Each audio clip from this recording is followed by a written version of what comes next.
Good afternoon. Welcome to the Norfolk Public Schools workshop for Wednesday, May 20th. Welcome, everyone. We're going to go ahead and get started. Ms. Tanner, would you please call the roll? Basine? Here. DeCalagero? Martin? Present. Paulson? Present. Slaughter? Present. Thomas? Here. Buffalo. Here. All right, we're going to go ahead and get started. I'm going to turn it over to you, Dr. Rose. Thank you very much. We have a packed room here today, maybe hoping the fire marshal does not show up. So here on our agenda, as we talk about school consolidation and student transition update, it does say Fraley for Rick Fraley. However, we're going to be starting here with Dr. Pohl, and before he begins, I did just want to say that while we all know the board is fully aware how challenging and emotional this topic is for our students and community, it is this report, after listening to our principals a couple of weeks ago preparing for this report, I think will all feel encouraged as it relates to just the care and consideration for students that our principals and schools are making. And I want to remind all of us that what we're going to hear today is actually year one. We have multiple years of this in year one. I think it's important that we recognize that, because even in year one, the kind of organization that has occurred once again focused on social and emotional health amidst this transition for our students is impressive. I'm excited about it. And of course, we are a learning organization, and we'll only learn from what works and of course what we're challenged by as the years come. So with that, I will hand this over to Dr. Pohl. Thank you, Dr. Rose. And good afternoon, Madam Chair Buffalo, Vice Chair DeCalagero, members of the board, Dr. Rose, the community. This afternoon, we're here to present on the progress of the Phase 1 of School Consolidation and Redistricting Plan. And we'll close out with some of the information on the beginning of Phase 2 with Mr. Fraley. Oh, it's not, sorry. I thought we were up and ready to go.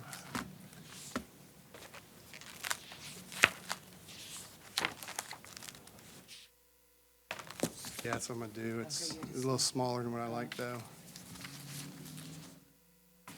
So tonight we'll have the opportunity to hear from a few speakers from both central administration and principals to review this part of the transitioning. Joining me will be Dr. Phillips, our elementary executive director, Mrs. Capel, principal of Norview Elementary School, Mr. Kuntz, principal of Ocean Air Elementary, Mr. Holland, principal of Sherwood Forest Elementary. Then, as I said earlier, Mr. Fraley, our chief operations officer, will review the Phase 2 of our redistricting and our next steps that are going on.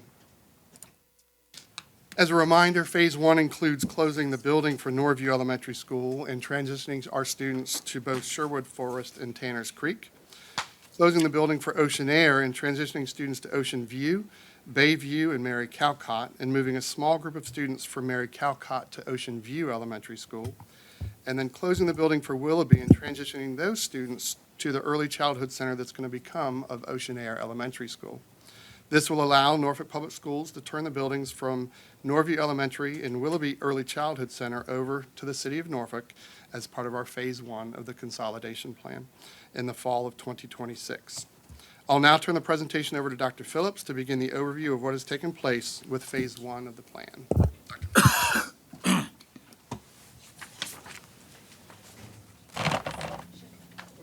I'm going to just make it easy for you.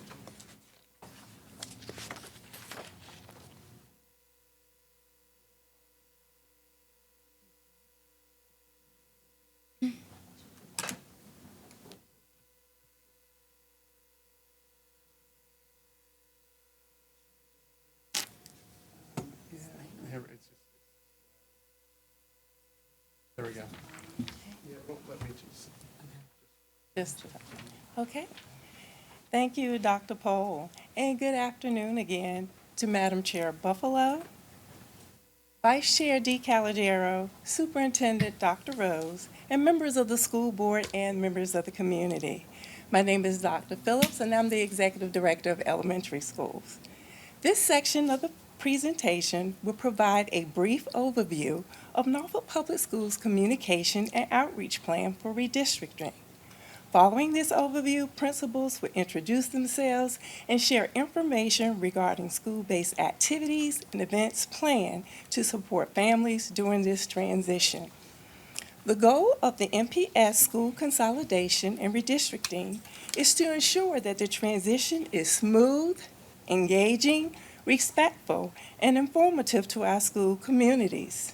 This plan is centered on proactive communication, family engagement, staff and student support. We want families and NPS staff to clearly understand what is changing, what is happening, and where we can go for help. Just as importantly, we want students and staff to feel welcome, supported, connected as we prepare for their new school transitions. Norfolk Public School will use a multi-channel communication strategy to ensure families and staff receive timely, consistent information in multiple ways. Communication will include final set mass notification, NPS webpage, social media, printed and digital flyers, and in-person or virtual family meetings. Family engagement specialists will provide direct outreach to families needing additional support, while interpreters and language support services will ensure effective communication with multilingual families. The Curriculum and Instruction and English Language Learner Department will coordinate, translate letters, flyers, and presentations to provide support at school-based activities.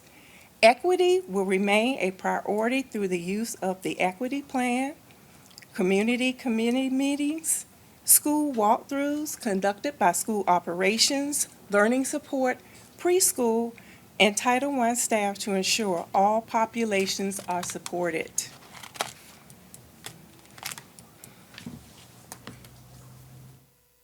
I think I went a little too fast on the finger there.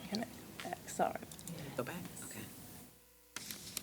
This phase focuses on early proactive communication to ensure families and staff receive official information, have questions answered, and feel supported throughout the transition. Schools will send notifications directly to families, while human resources will communicate with staff. Families will also have opportunities to attend informational sessions with division and school leaders to learn what to expect next. Frequently asked questions will be shared through flyers, NPS website, and other social media platforms to provide consistent communication across the division. And family engagement specialists will offer one-to-one support, and school counselors and support staff will provide social-emotional check-ins to help students feel reassured, supported, and connected. This part of the plan ensures that all families and students have information and resources to support their needs and to feel confident during the first day of their new school. Transportation details include bus routes, stops, and schedules that will be shared through NPS website and the boundary locator. Family receiving McKenty-Vento services will continue to update addresses and information through the NPS website. Transition and orientation meetings, summer resources, bridge programs, school visitors, student tours, and meet and greets will help students and families understand new routines, connect with staff, and become familiar with their new school. Peer mentoring will connect transition students and new staff with returning students and experienced staff to build relationships and foster a sense of belonging. The outreach plan follows 3 phases of the timeline to help families and staff understand what to expect next. In April, the official announcement phase began with notification letters to families and staff. The launch of the frequently asked questions on the NPS website and social media supported families and the family engagement specialists. In May, The focus will shift to staff meetings and meet and greets with staff members, along with combined school activities during this transition for staff. In June and July, the focus will shift to summer preparation. Schools will continue to coordinate activities such as bus ride or walk day, walk to school day, and orientation meetings with families to support students to prepare for the first day of school. Operations and facilities will also address furniture needs, maintenance work orders, and facility preparations. These activities and events are designed to build trust, reduce stress and uncertainty, and to keep families informed throughout the transition. The final component focuses on building relationships and community. A successful transition is not only about logistics, it's also about helping students and family and staff feel connected. School tours, meet and greets, along with other combined activities, will help families transition during meet and greets and help students become familiar with the receiving schools. These activities are designed to create welcoming environments for those students and families. NPS is approaching redistricting through a coordinated, student-centered, and family-focused process. Communication, preparation, and connected are being prioritized so that every impacted student, family, and staff member receives support during, after, and before the transition. At this time, I would like to turn the presentation over to our proud principals. Ms. Cagle.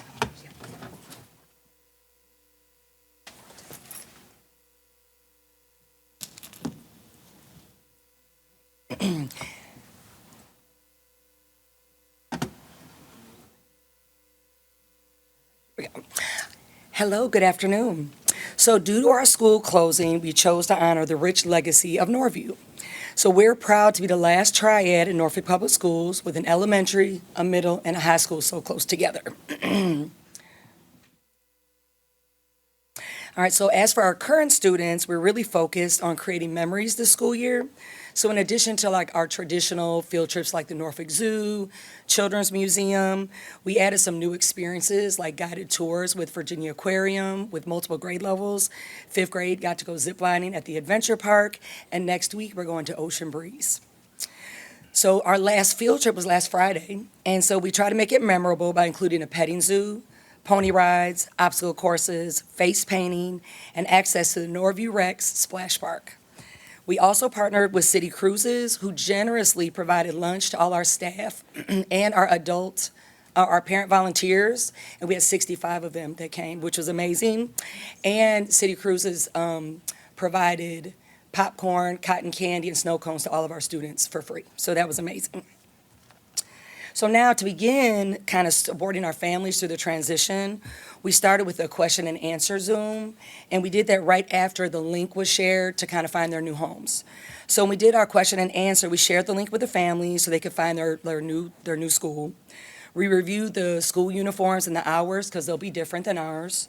We discussed transportation expectations because all the students will ride a bus. Right now, we currently have about 30 that ride a bus, so that'll be a big change for us. Okay, so then to strengthen the communication throughout this process, what we did is we shared updates through Class Dojo. We sent letters home in our Thursday folder, so that's something we do all year, so the parents know to look for Thursday folders. We added the important events to our student calendars, and we held conferences with families that had more questions. So the great thing about being a walking school is that at arrival and dismissal, we could really talk to the parents and answer anything that we knew at the time. So that really helped, I kind of think, ease the anxiety with the parents. So now to support the teacher transitions, 90% of our staff is going to Tanners Creek. So what we did is Ms. Harris, the principal of Tanners Creek, and we decided to get a restaurant in town and bring all of our staff out in town with their grade levels. So we did one day grades 3 through 5, and they got to meet their new grade levels, and we have teachers coming from Tanners Creek, Ocean Air, and Norview. So that was a big hit, and I think that it eased that anxiety, also meeting their future coworkers. And the next day we did pre-K through 2. So that was a big help, and the teachers said they felt much better afterwards because it's been, when your school is closing, there's a lot of anxiety that comes with that. And then the staff members that are going to transition to other schools, we made arrangements for them to go visit them whenever they needed and what that looks like. All right, and then today is actually our finale celebration with the community. So today we have a DJ, we have food trucks, we have old yearbooks and memorabilia, we have a decades fashion show coming to you, we have performances coming from Northview High School and our own cheerleaders, and then opportunities to reconnect with former faculty, parents, students, and community members. So we'll be at Northview from 5 to 7 if you're still not here. All right, thank you. All right.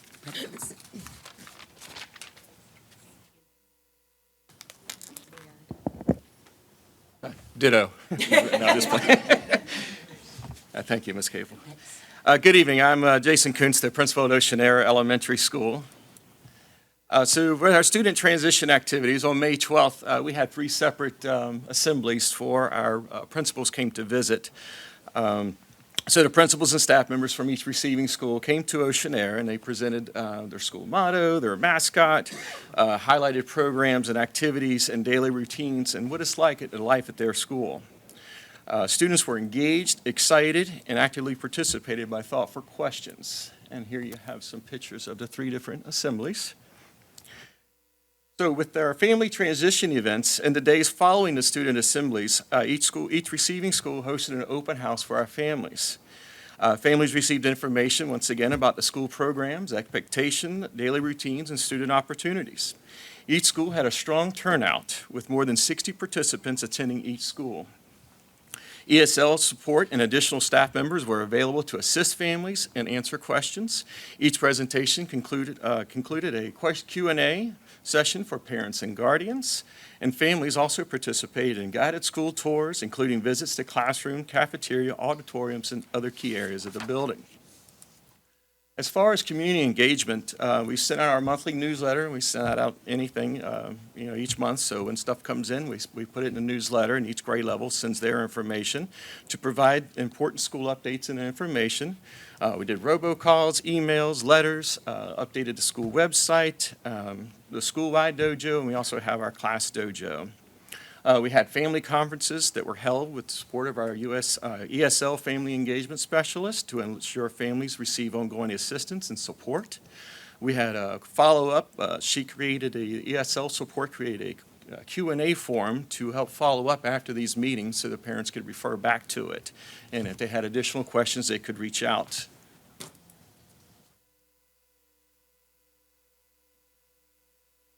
For Teacher Appreciation Week, I'm sorry, I went too fast. We had supporting staff transitions that Ms. Capel reported about too. We had other similar things where the school where my staff are going, they had welcome events for transitioning staff members.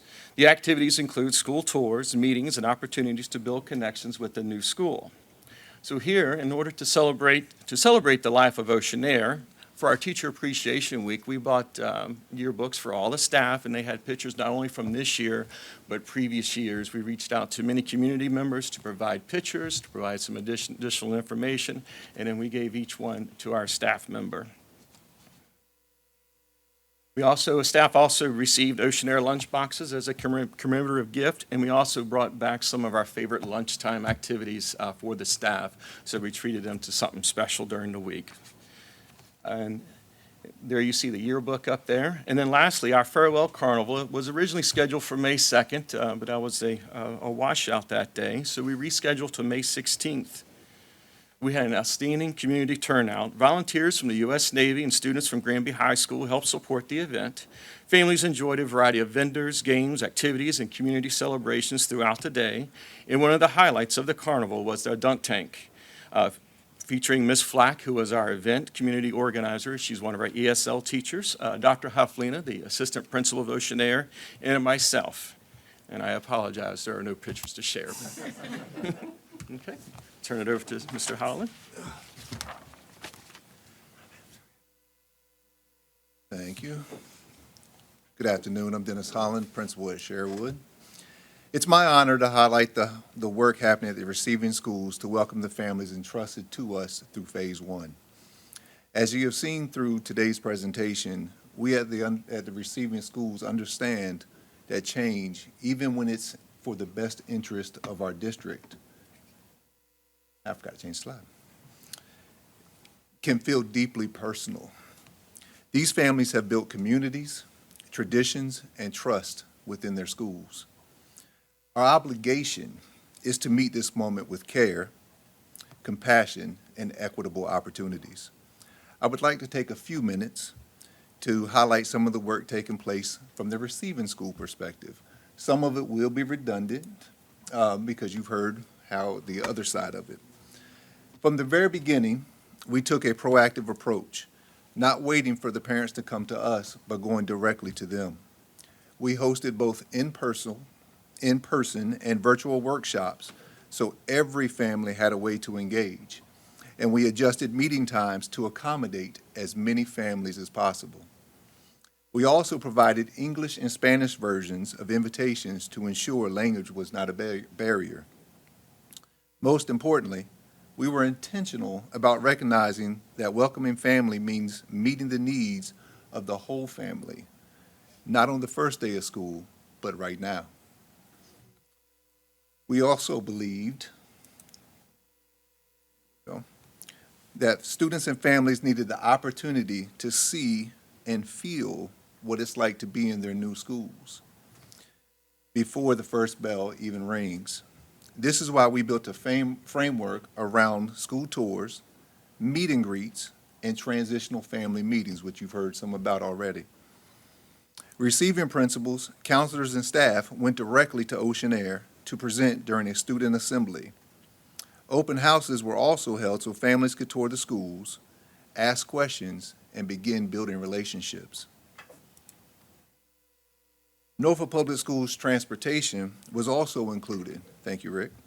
So no Norview family was left out, and families were welcomed with a full building tour at Tanners Creek and Sherwood during an open house on May 12th, where they met principals, staff members, and toured the buildings.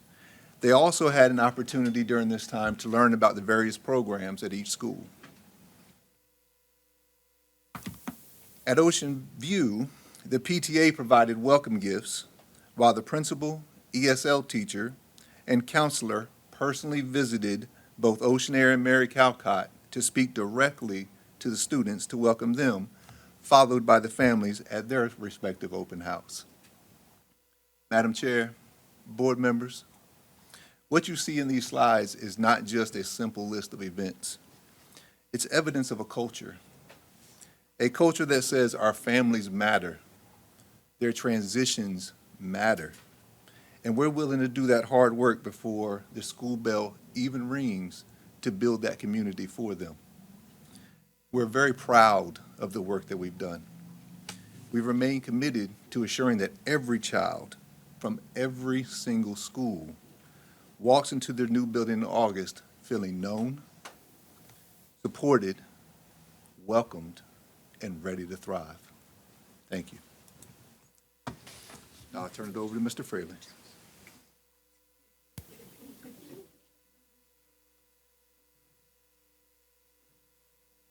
Made it.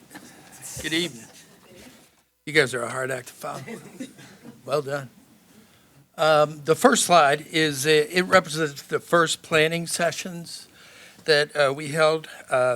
We held 2 all-day planning sessions to create the Year 1 redistricting plan. We met with elementary principals to share the Year 1 plan, the folks in our room tonight. And then we hosted 3 community meetings, one for Norview Elementary, one for Ocean View Elementary, and one for Mary Calcott. We then presented the Year 1 plan to the board, and we also held public hearings for the schools projected to close. Next slide, please. All right, so this is the technical slide. This is about the apps that we have updated and will continue to update over the summer for our families to access. So our SIS team had to do about 800 changes for the year one closures. They got all those completed, very proud of them. They were diligent because we couldn't take another step without them getting that done. So we have 3 contractors, one that oversees Find My Bus, one that Find My School, and then our consultant also has an app for the specific closures. All those are going to be updated prior to the first a week of what I call practice school, when our bus drivers are doing their dry runs. So our parents will be able to access those. The app from our consultant is currently posted, and anyone can go in, punch in their address, and it'll tell them where their schools are for the next 3 years. Next slide, please, Ms. Karen. Next slide. There should be one more. All right. Well, anyhow, so let me go with the last things I want to share is we held 5 planning sessions to create the year 2 and year 3 redistricting plan, and those were all-day sessions because this was a very difficult task. We also want to reveal that we held community meetings. We hosted one at Granby Elementary School, Tarleton Elementary School, P.B. Young Elementary School, and Lindenwood Elementary School. We met with the principals impacted by the year 2 and year 3 redistricting plan, and we invited members of the facility master planning team to join us for that review. We held that on the 11th floor conference room so everybody would fit. In the early fall, we plan to host additional community meetings at the year 2 and year 3 closure sites, and we will share the kind of transitional information you heard tonight for the year 1. We'll have the principals come in and share their plan with you all. And I'm batting cleanup. Sorry about the techie stuff. And now it's question and answer time. So if I don't know the answer, I will call the person that can respond. School board members, you've heard the consolidation redistricting update. Are there any questions? Dr. Martin? Yes, I have a question. As I was listening, I realized that I've been asked by several community members who do not have children in the school district anymore at this time. And they're concerned because they are also impacted by these changes. And they would like to know if there's a way, which would probably come from the city, that we could have a similar, what do we call the communications that goes out to our phones and emails, if the city could somehow communicate that as well. And I mean, that we could start this conversation with them so that we can see if that, because I think that'll help us out a lot to make, because you have some people who have information, some people who don't. And then we always are going to have potential people looking at coming to Newport, I'm looking at you. Yeah. Norfolk Public Schools. And so we want to keep everyone as informed as possible without having to constantly regenerate the same information. Before you start, I'll mention that one thing we could do, and I could start just by engaging with the city manager, is describing some of the things that you're hearing, right? And to pose the concept on what would a mutual communication look like.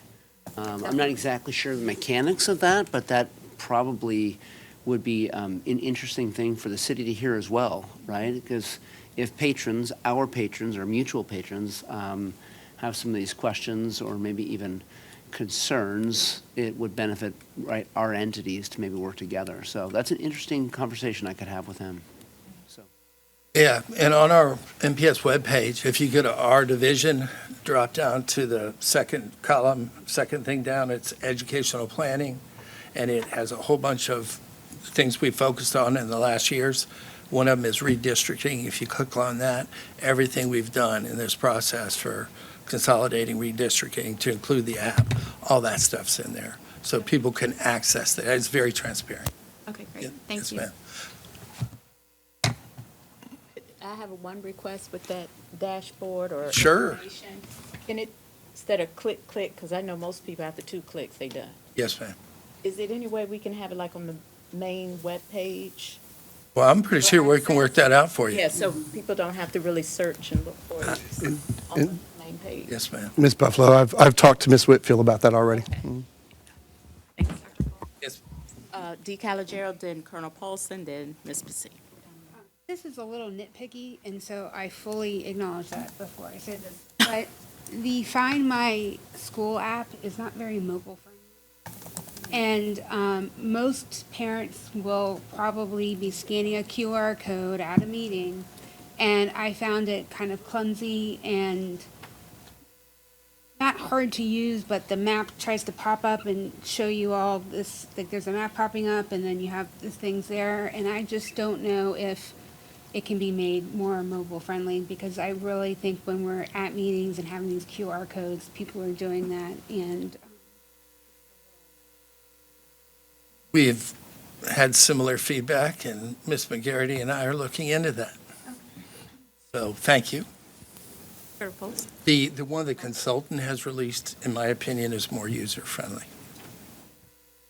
I think we need to acknowledge the administration and their staff and the principals and their staff for all they've done on this. This was a huge undertaking, and they've done it. They've shown us some of the things that they've done, but the outcome, it's going to affect the outcome, and that's what all this is about. So thank everybody. I thank everyone for this. I yield. Yes. Well, I'll piggyback on that. I also want to acknowledge our principals and all of the teams at the 8 schools that are either closing or receiving students. I know this is an immense amount of work and effort, and applaud all your efforts. It was reminding me of what I feel like I've been telling my oldest is like, you either got the worst or the best of me because you're the first to go in the, be in that role. And so I know you are going to be leading the way for the future of Norfolk Public Schools and what's going to transpire in our district. So thank you so much for all that you're doing. I do have a few questions related to the transitions. First, more of a technical question around Ocean Air and preparing it for receiving pre-K students. Sure. If you could talk about the work Sure. being done? Yes. Yeah. This summer, Ocean Air is going to have a major revitalization. So we have a contractor already awarded that's going to do the window replacements. We are upgrading the lighting to LED lighting. We are going to paint the building throughout. We are replacing the curtain in the cafetorium, which is in desperate need of being replaced. We are converting the building shaped like an E. So far right will be ECSC pre-K, and then middle will be grade level pre-K. The far left part of the E, the far left will be administrative offices. We're going to move the pre-K administrative team into that building for obvious support reasons. And then the right side of the far left will be additional pre-K. We're adding another playground. We are upgrading the bathrooms. And I believe that's pretty close to where we are. I'm probably forgetting something, but it's going to be, security cameras. They're getting new security cameras. And just to recap, so as you guys might remember from the last CIP update, we put a brand-new roof on. We replaced the entire HVAC system. So it's got great air quality. It's, the envelope is closed up. It's, granted, it's plus 50 years, but it'll be looking good. Ready for day one? Yeah, Yeah. absolutely. So how many special ed classrooms are we going to have it? Let's see, is Ocean Air. Dr. Walter in here? Everything like Or Kelly 8? Cito in here? I think it's less than 10, Okay, less than 10. okay, They're Good. moving the entirety of the group from Willoughby to there. okay. Yes. Okay, thank you for that. And I would like to hear a little more of, so our, schools, you've done a tremendous amount of work with outreach and engagement of your families in your school buildings. And I would like to hear how participation in those outreach activities, how that was in your schools. If you could speak to that a little bit. And I know it's kind of difficult, as I realize as I'm asking that question in this room, it's hard to kind of move around, but would you say that you had a majority of your school populations participating in the events? Can you pass her Just hand her a microphone? microphone. Yeah. Oh, a mic. So I hosted a joint with Oceanair and Mary Calcott, and Mr. Kuntz attended, so if he can help me recognize, some of the students. I'm supposed to get roughly around 136 children, and I had about 100 families show up.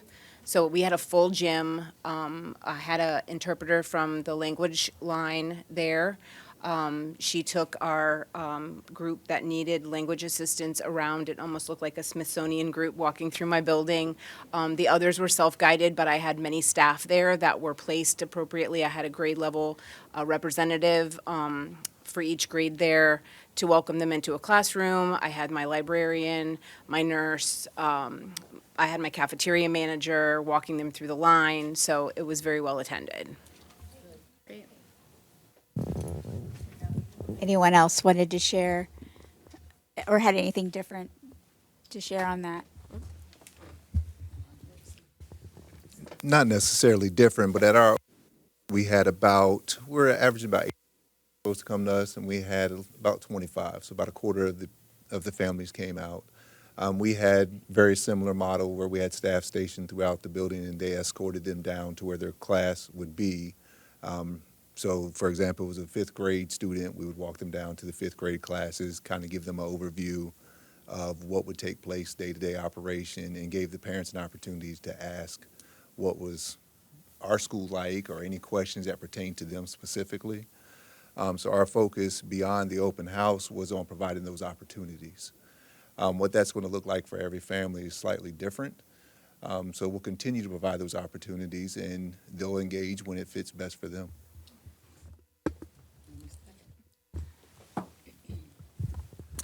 So for Norview, we did something a little different because I didn't want to go to attend the open houses at Sherwood and Tanner's because I didn't want it to be about me. Because they're going to come to me for questions. They're going to come to me. I've been there for 10 years. So I let them go on their own. And so the next morning, remember, we're a walking school, so I'm at the front door every morning. So I'm like, hey, how'd it go yesterday? Then I asked all the parents, and everything was positive. So they're like, Ms. Capel, we don't really like moving, but we felt so welcome. That, so the feedback was really positive, and so I just took a different standpoint because I didn't want to be present during that because I didn't want it to be confusing. So, it was a little different for me. I guess it goes back to that saying, people don't remember what you say, but they remember how you made them feel. Right. So, Right. yeah, that's good to hear.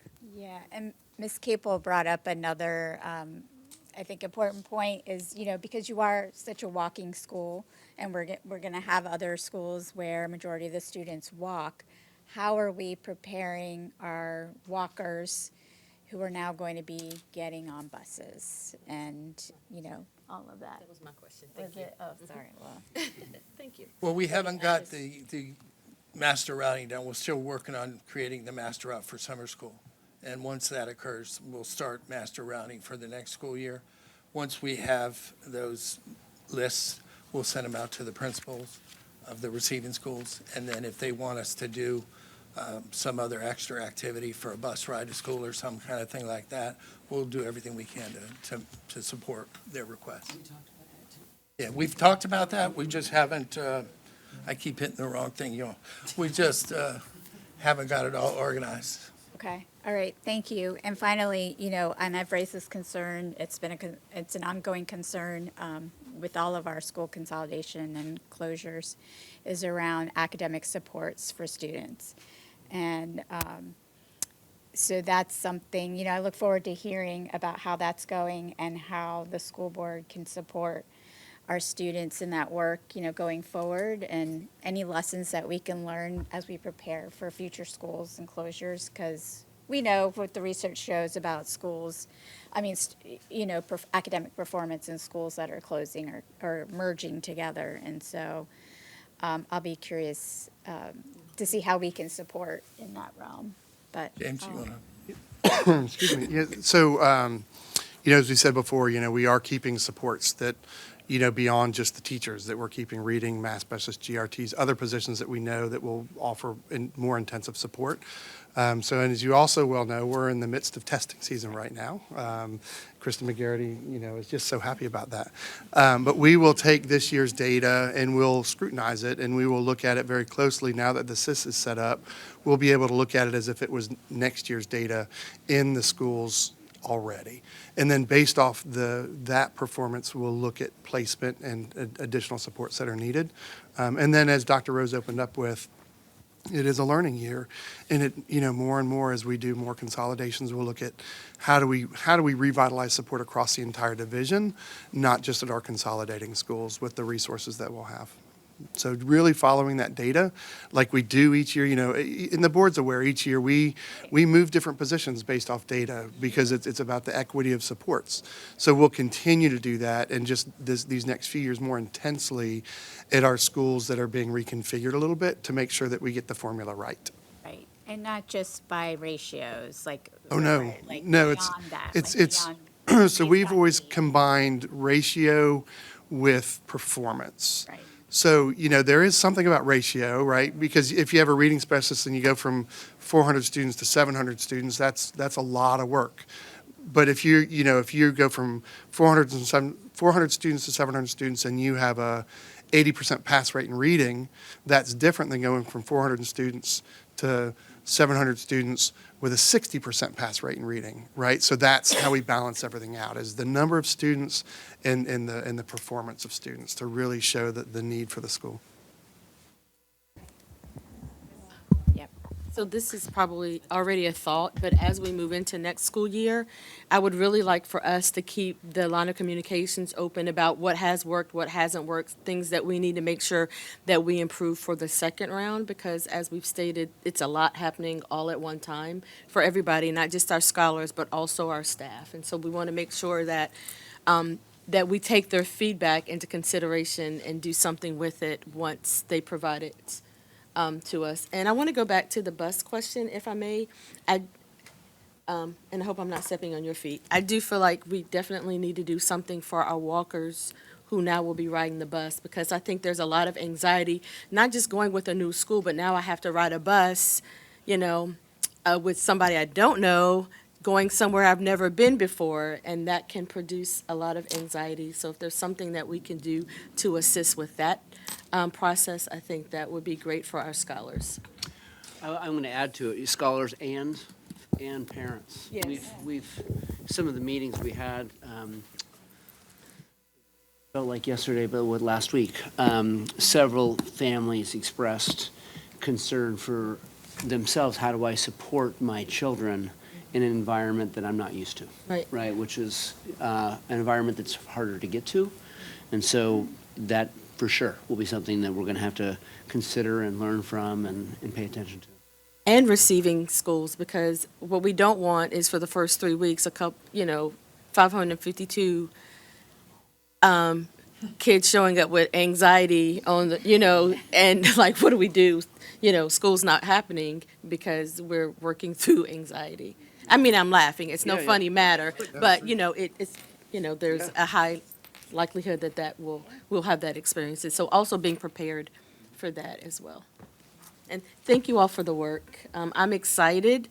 I have some concerns that I guess as we wade through the water will kind of subside, but I do know that it was a very large task. And just thank you all for the work that you've done, just to provide support and to allow our scholars, families, and staff to be seen during this process. Madam Chair, if I may jump back to Ms. Bassine's comment about the learning and sharing what's going well, and I think Ms. Slaughter said this as well about what's going well this year. I want to one, Mr. Fraley, I want to commend him. Right away, once we knew, he brought principals together for each of the phases and said, hey, this is what's going on. We need to be together on this. And then I want to commend the principals, because once they knew, they were communicating with each other. When we started talking with teacher transfers, everything else, and openings, they were like doing draft days. Oh. They were on it. And the principals really, they embraced this because they knew long-term this is what we need, but also they knew that this would be the best for the students if they embraced it and they owned this transition process. And already the phase 2 principals that we've been meeting with, and already are reaching out to phase 1 principals to talk about, hey, how did you do it? What did you do? So absolutely, this is a learning process that, with the massive amount that we're doing as a division, I think is studyable in the future, to be honest with you, because the divisions across the nation are starting to do this, but to the level that we're doing it at a time is pretty immense. And I just want to commend especially our principals who grabbed onto this, and they just took ownership of it right away because they knew their support was important. Well, I'll just make one quick comment, and we'll go to you, Ms. Basine. Just to touch on what you just said, Dr. Pohl, there's school divisions across this country that are kind of going through this closing schools consolidations for decreasing enrollment right here in our region as well. So we're kind of the poster child, so to speak, of this process, right? And so it's, for me, just modeling what this looks like for other school divisions, I think it's a plus for us. Yeah. Absolutely. Yeah. 9 out of 45 schools is 20% reduction in Yeah. our portfolio over about 7 years. It's significant. It's probably one of the highest reductions on the East Coast. Yeah, we're definitely going to be a model for this region. Ms. Basine. Absolutely. Before I ask my question, I just want to give Dr. Martin and Ms. Thomas time to ask if they have any. You're good? Okay. So, and Dr. Pohl, this is around the academic piece as well. But chronic absenteeism, which a lot of it is, there's things that we can control and then things that we can't control. And, the present schools is not, but looking ahead even in year 2, I know we have some schools that have some real challenges around absenteeism. How are, the schools in year 1, year 2, how are they, I guess, anticipating with those families that where we're having challenges with chronic absenteeism? Like, how are we addressing that while we're, going through this process right now? So I think the most important thing is the relationship building. And like Ms. Lauder pointed out, that they kind of trying to reduce the anxiety down as we go, and learning what's happening during phase 1 to get a better understanding of how we can support for phase 2. And the biggest benefit of phase 2 is we know now, right? We're a year out and we already know we're looking at zoning already for phase 2, and shared the initial plans where, we had to get there where we are now for phase 1 from April. April was when we knew the zoning. And we are, it feels like we're later, but we're in the end of May right now. So in 2 months, they've come this far. So when we talk chronic absenteeism, I think building those relationships early on, leveling out anxiety early on, we'll be able to do, I think Mr. Fraley had confirmed, we'll be able to do bus routing differently next year, and they'll know their routes a little earlier on as well. So all of those things, and then, making more connections through the year. Plus, I was talking to Ms. Moore today, who's our senior coordinator. You've seen her present when she did with the graduation coaches. Her and I were talking today about chronic absenteeism and different supports that she is looking for, of course, and then also that she is already putting into place. So it is in our minds about what do we do, because we also know if the students aren't there, it's much more difficult for them to learn if they're not in school. And can I add something to that? Is that okay? Yes. I agree with everything that Dr. Pohl just mentioned. Also, as I've been talking with principals on school visits, attendance has come up numerous times. And I'm trying to bring some level of personal honesty to the room, in some ways we don't know. There districts across the country, schools across the country have been struggling with the pre and post-COVID phenomenon as it relates to what has impacted our psyche, which is not just a showing up to school, but if you look even in high schools when the bell rings, is what that means. The bell currently in high schools, when it rings, means something different to students now than it did even 10 years ago, and different than the 10 years prior. Now, if someone were to say, why? I don't know, right? We don't necessarily know. And then, therefore, what's the solution? The solution's tricky. I think that since we don't have it, we just need to continue to figure out what our communication looks like, and I'm just my own personal opinion, with families. Because the role of the educator has become so big, and it's become bigger and bigger and bigger. It's become harder work and more complex in many ways. And so, once again, if we say students attending school, showing up to school on time is also the role of us, which it is, but there's lots of things we don't control. So I think what I'm intrigued by over time and in the future is what will be the way that we talk with families in a very clear and pragmatic way to say, these are our roles and responsibilities as it relates to raising really strong learners and critical thinkers. And this is what we can do in school. And here's the things that we have a hard time controlling. And here's the things that you can't do while the kids are in school because they're with us. And here are the things that you can do at home.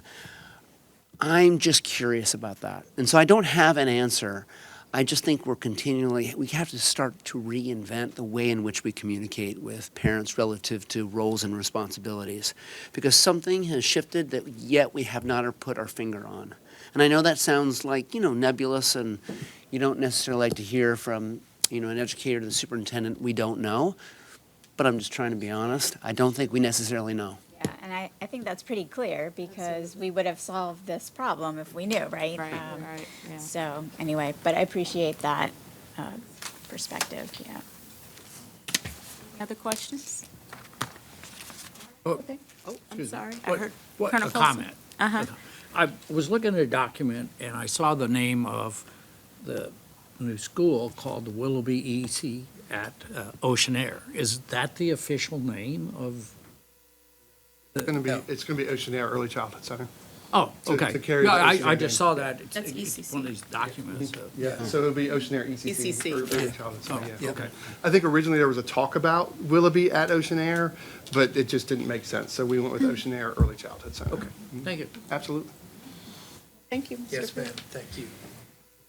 All right. And thanks to our principals. I know, Ms. Capel, I know you've got somewhere to be in 6 minutes. All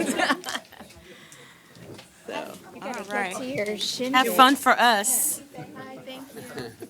We're going to transition to our closed session. May I have a motion to go into closed session? I move that we go into closed executive session. A second. Okay, motion by Ms. DeCalagero, second by Ms. Slaughter. Is there any question? Hearing none, Ms. Tanner, please read the motion. Move that the members of the school board of the city of Norfolk go into a closed meeting for the purposes which are set out in subsection A of section 2.2-3711 of Virginia Freedom of Information Act as amended for discussion, consideration, or interviews of prospective candidates for employment or of assignment, appointment, promotion, performance, demotion, salaries, disciplining, or resignation of specific officers, appointees, or employees of the school board pursuant to subsection 2.2-3711A1 of the Act. The subjects covered by this exemption are the discussion of specific candidates for appointments or reappointments to various school board committees, the continued employment of a specific employee, and the discussion of specific persons and related personnel actions on today's personnel report. Discussion or consideration of disciplinary and any other matters concerning students in Norfolk Public Schools that would involve the disclosure of information contained in the scholastic record pursuant to subsection 2.2 3711A2 of the Act. The subjects covered by this exemption are the discussion of specific students and related disciplinary actions on today's student support report, and consultation with legal counsel regarding specific legal matters requiring the provision of legal advice by counsel pursuant to subsection 2.2-3711A8 of the Act. The subjects covered by this exemption are consultation in connection with the matters set out above in subsections A through B of this motion. Basine. Aye. DeCalagero. Aye. Martin. Aye. Paulson. Aye. Slaughter. Aye. Thomas. And Buffalo. Aye.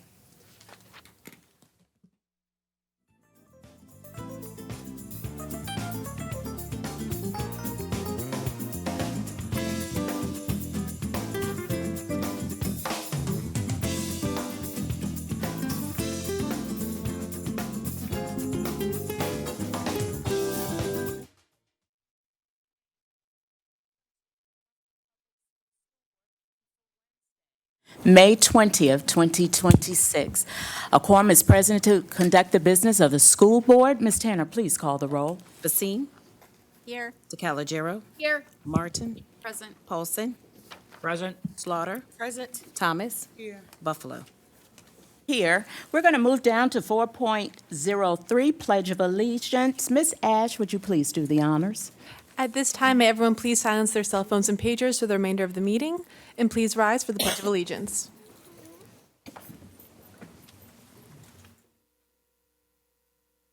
I pledge of allegiance to the flag of the United States of America and to the republic for which it stands, one nation, under God, indivisible, with liberty and justice for all.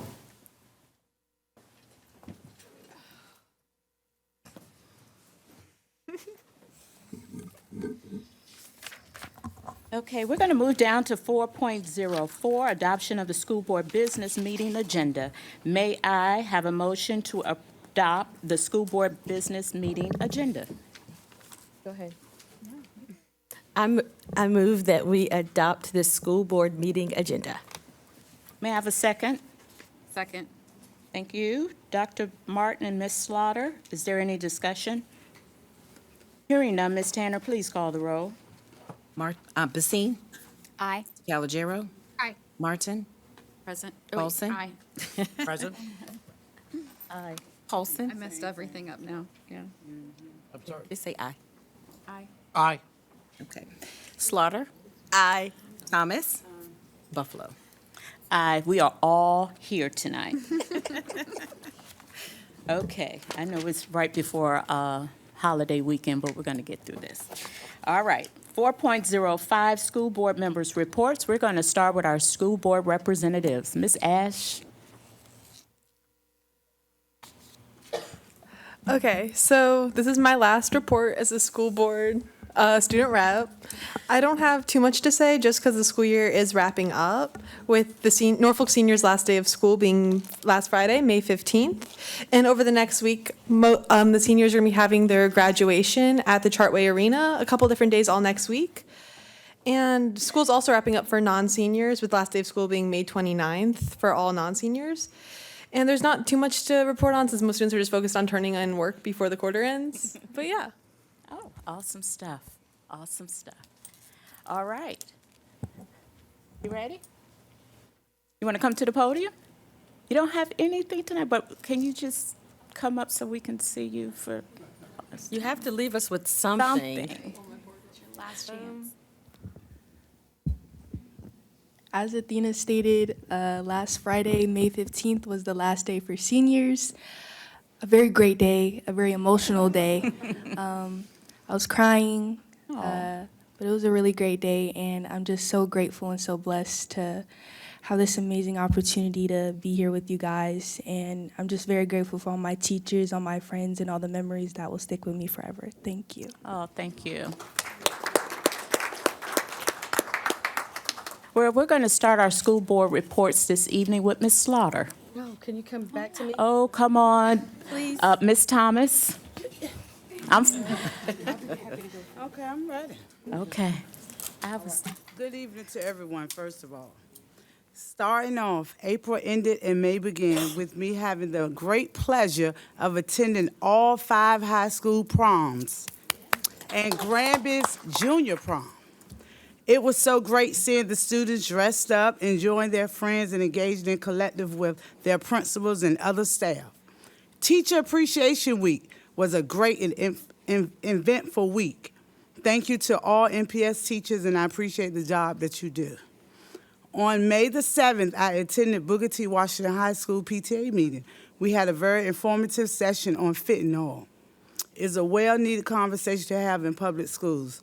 It's always better to know than not to know in a time of a crisis or emergency.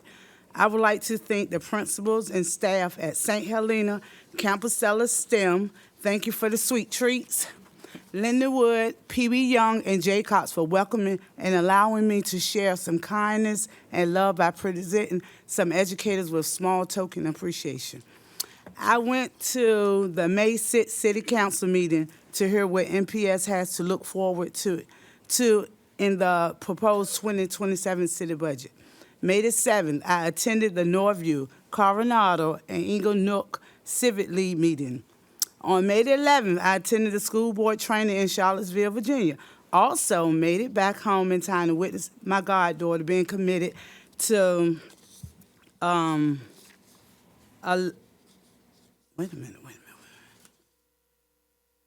This college here is spelled a different way, but it's pronounced something else. Okay, wait a minute, I had all my notes. College in Maryland, that's all I'm gonna say. Sorry.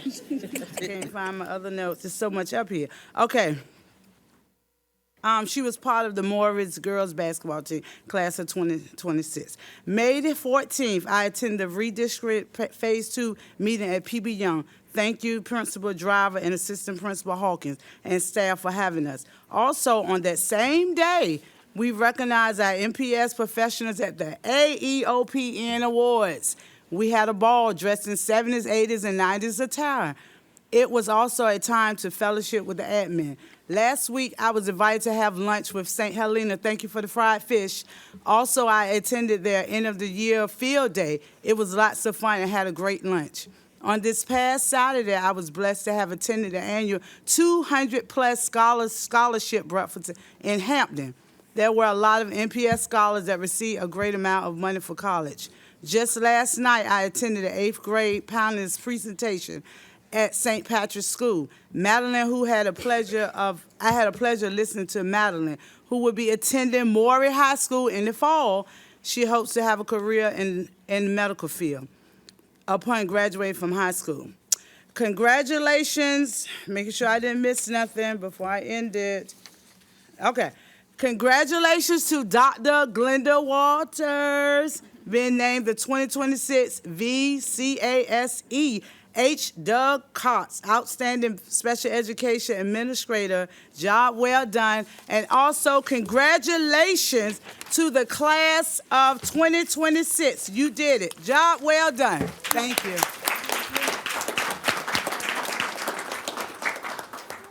All right, we're going to move on to Ms. DeCalagero. Hello.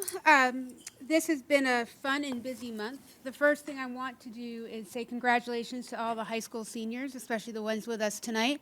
As a board, we have 3 graduating high school seniors among us, so we are very excited for graduation this year.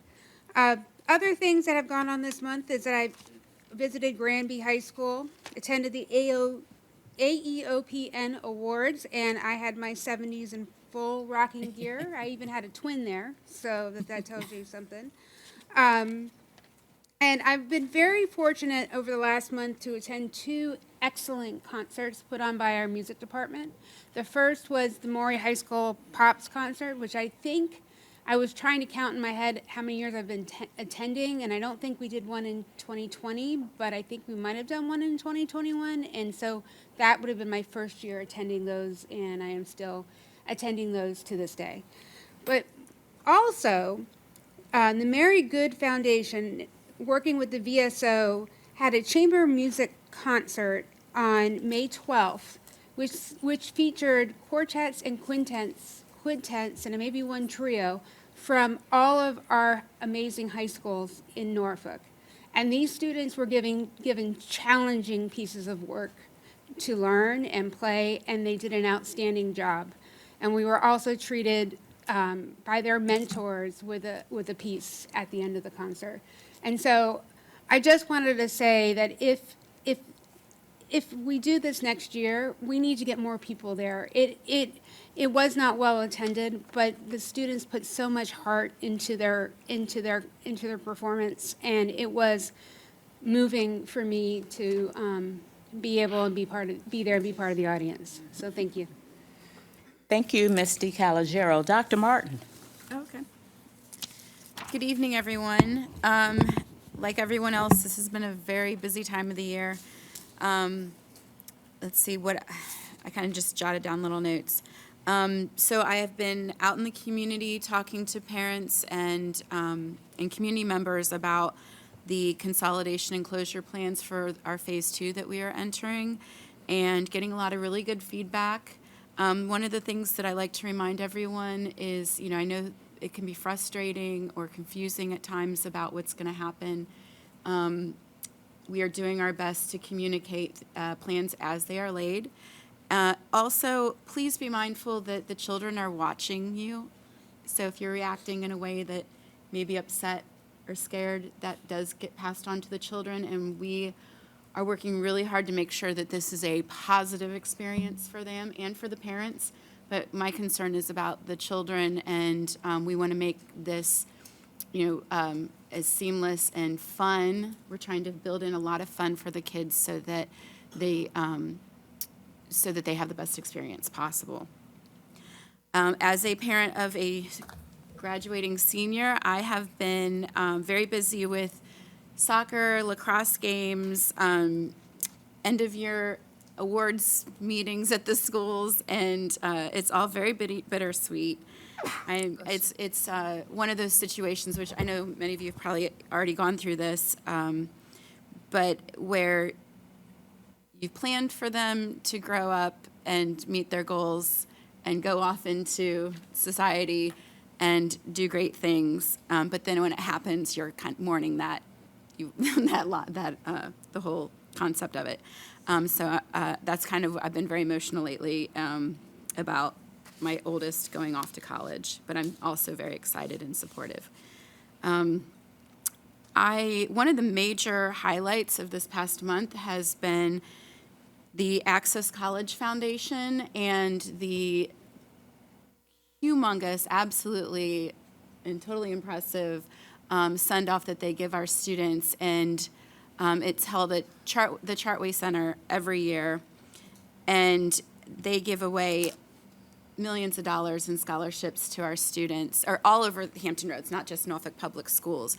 And to see these students running down to the stage is just amazing, and it's just I don't even know if I have any words for it. Just to give them the opportunity to buy books, to pay for their tuition in some part, and for some in whole part. It's just we are just so blessed here in Norfolk to have such generosity among us, and it never gets old. I had over 150 views of the kids dancing, and Timbaland was there, so that was exciting. Anyways, it's just phenomenal. It's one of my favorite events. And yep, that's all I have, really. Oh, actually, I've been meeting with some of our delegates from the General Assembly to advocate for our schools, and while they're on break, so that's been really We were all nice to do as well. At the forum at City Hall. Colonel Paulson? Thank you. Not quite as busy as everybody else, but I did get out there, and I went to, on the 21st, I'm going to go by the dates like Ms. Thomas suggested, so you can follow. These are sequential. On the 21st of last month, I went to 2 of the civic leagues that are in Ward 5. On the 23rd, the VSBA had a online budget course, so I attended that. Also went to the nursing at NTC, their graduation exercise on the 23rd. Also that night was the VSBA Tidewater Networking event. On the 25th, I went to Norview and Granby High School proms. On the 27th, Northside was a wrestling match. Unfortunately, the one player from Northside, he was injured, but he's recovered from that injury that night. The 28th, went to Ocean Air Elementary School to look at what's going to happen there. Also went to the Champions Together and Big Feet event that was on at Lake Taylor. On the 2nd of May, I went to Fire Station 11 dedication. It's on Lafayette Boulevard, brand new fire trucks and all kinds of the stuff that the young scholars, young people would like to see. I went back to Ocean Air on the 7th of May and spent a half a day working with the folks in the office and in the clinic, seeing how they operate. So that was a very enlightening process for me. Then I went to on the 9th, Granby Junior High School prom. I attended that out also. I missed 2 other proms. I went to all 5, as Ms. Thomas mentioned. There were 5 proms, senior proms, and I went to those. The 11th, we went to VSBA for some training. The 13th and 14th was the NPS community outreach about the right sizing. Also, on the 14th, I went to a business association meeting. It's important to get, besides civic leagues, the businesses, their input on what they'd like to see happening at school programs and issues. And back on the 14th, 2 civic league meetings, and on the 16th, 200 scholars breakfast at Hampton Coliseum. Then the same day, there was a rededication of the military circle, military monument that was placed there when military circle was built. They had to relocate it because it's going to be torn down, so they relocated it over towards where the Lone Sailor is on, right by the Nauticus. And then the 19th, the GSA Governor's School of Arts, I'm a member of the regional board, so I attended that. I also visited Assistant Principal McCracken from Maury, because he just graduated and got his PhD, so I went by and congratulated him on that significant event. And then on that night, I went to another civic league. That was about all I could get in. I would say that's pretty busy. Well, it's interesting. It's because I get a lot of input going to different places. Things like, I haven't been to a prom since I went to mine. Okay. So, it's been a while, but it was fun to see, as Ms. Thomas mentioned, the scholars and how they were celebrating moving on in their life. They all understand this is going to be the big finale before they join the rest of us. So hopefully next month it'll be shorter. So thank you. Thank you, Colonel Paulson. Ms. Slaughter. I'm sorry, Ms. Basine. Okay, so I'm not going to mention names, but I've seen some yawns in the crowd, so I'm going to keep this short and highlight some of the bigger exciting things that I've been through, because May is, I think, what people call Maycember, because it's so busy. But I attended Carrollton's Community Garden, opening Willard's Arts in the Park, which was awesome, and the engagement there was great. All of those things were awesome. I attended the community meetings that were going on this month around redistricting. I visited schools like Azalea Garden Middle School and Richard Bowling Elementary, and I know there are some others in there that I can't recall, but as I see Mr. Larkin sitting in the room, I do want to also give a shout out to the Granby Orchestra. I see many orchestra students here as well. And the orchestra concert was fantastic, as it always is. And a huge shout out to all of our students that are here tonight for the amazing concert, and to Mr. Larkin for always putting on a great concert and supporting our students in the best way. Aside from that, also attended several of the same Virginia School Board Association trainings and our Tidewater Region Forum, which was hosted by Norfolk Public Schools, and I appreciate everyone who was involved in making that happen. And finally, I continue to serve on our CSEP board and also serve on the Virginia School Boards Association Students in Schools in Challenging Environments Task Force, and I've submitted a draft of our subcommittee recommendations, and a final report will be out on that in the summer. But with that, I will turn it over to Ms. Slaughter. Thank you. I appreciate you turning it over to me, Ms. Wilson. Good evening, everyone. I also attended many of the same things that everybody else attended, so I'm not going to go through everything. I will say that I had a really nice time at the governance training with BSBA. It was my first time, and I really had the opportunity to get to know board members, and it gave me some insight into them. So I appreciated that opportunity. I also attended the General Assembly at Town Hall with some of our delegates and Senator Graves. I also was able to attend the 200-plus men school scholars breakfast in Hampton, and it was so funny because on the way out, another board member and I wanted to take a picture, and we asked these young men to take pictures, and they just happened to be graduates. It was Miss Thomas, okay? She told me, why don't you just say me? And it was so funny because they just happened to be Granby High School students. So we were really excited to get to see them and wish them well. And I was also very happy to attend the AEOPN event where I got to have a dance with Elton John. You had to be there to know what I'm speaking about, but I think there's video footage.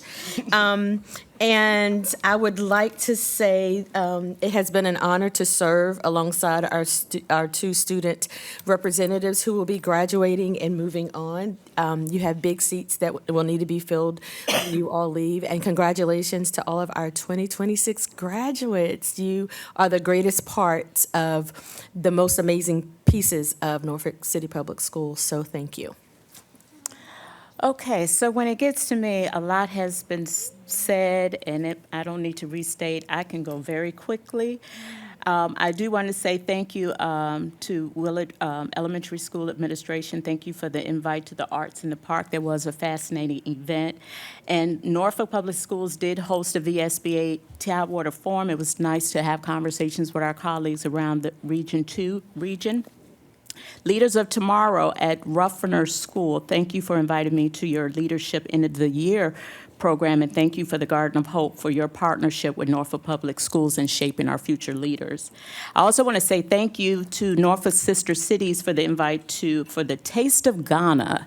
That was a very interesting experience, along with students learning some original Ghana dances. It was so much fun, rich culture. Also, AEOPN Bosses Night, always enjoyed that event. As I shared before, office professionals, your work is valuable, meaningful, and absolutely essential, and we appreciate you. 200-plus men is also a great event. I look forward to attending that event. As a school board member, as a former parent and community leader, I always look forward to that event. And if you don't know what that is where African American high school males from Hampton Roads public and private schools who are graduating with a 3.00 or higher are being recognized around Hampton Roads. And I also want to say congratulations to the class of 2026. You you did it, and you are the reason you got to the end point, and hard work paid off. And don't hesitate to come back and share your first year experience in college or whatever your future plans are. We really want to hear and see what you're doing. And so since I did go to training, VSBA, like Ms. Slaughter, I did appreciate spending time with my colleagues, getting to know one another and how we can work better and build on what we're doing here for Norfolk Public Schools. So with that said, I'm going to pivot to my colleague because I got a real cute note that she would like an additional 1 minute to share. So go ahead, Ms. Thomas. Yeah, I'm so sorry. Okay, the college is Allegheny College in Maryland. That's what she would be attending in the fall. I have to take a shout out to Lake Teller High School. They had a wonderful talent show. Thanks to Principal Wade and the staff for the invitation. And also thank you to the staff and Principal Robinson at St. Helena for going to the end of the school year field day. Did I say that already? Yes. Okay, thank you.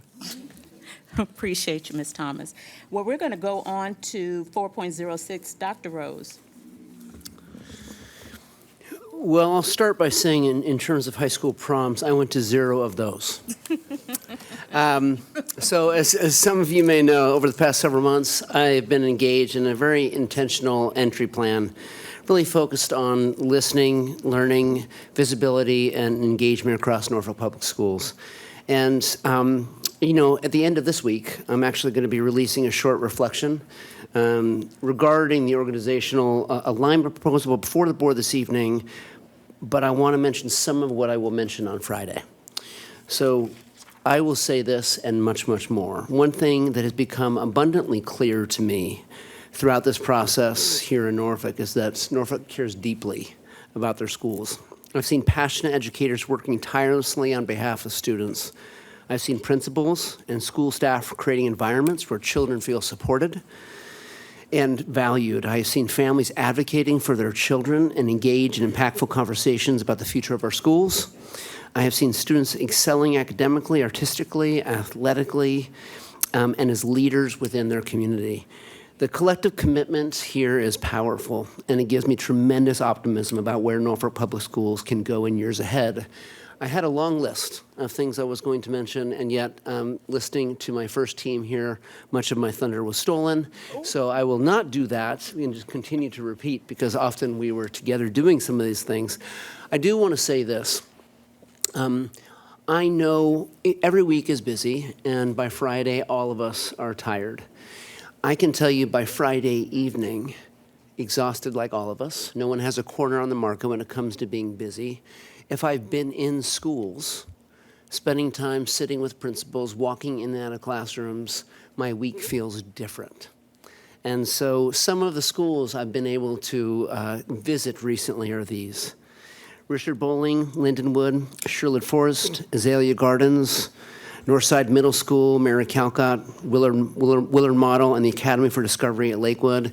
These visits have just been, they make a difference in terms of how I feel about our work because it reminds us of the overall why of what we do and why we do this. So I'm thankful to those. So just know as I continue to learn across this division community, I do know that we have a lot of work to do, But I'm also feeling incredibly optimistic about the future of Norfolk Public Schools, and I'm grateful for the opportunity to serve in this city.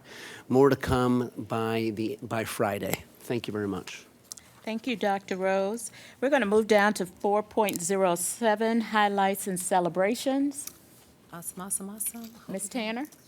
Yes, I am excited to just remind everybody we have such artistic students here in Norfolk Public Schools. So just take a moment and look around the new artwork that's here on the walls here and then one in the hallway. Let's give these students a round of applause for working so hard throughout the year to do great artwork for our school board room here and on the 11th floor. And Madam Chair, I would like to begin our recognitions this evening with gratitude and appreciation for our 2 school board student representatives, Athena Ash and Mariana Chandler Wynn. I would ask Superintendent Dr. Rose, Chair Buffalo, and Vice Chair DeCalagero to go to the podium at this time. And once they make it to the podium, I would like for the rest of the board members to go to the backdrop for us and line up.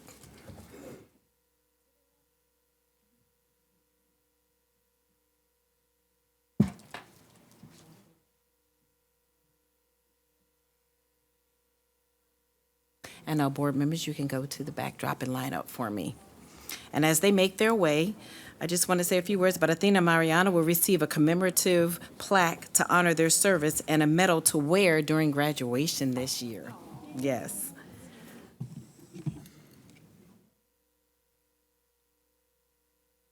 As soon as they get to the backdrop, we'll call each person up.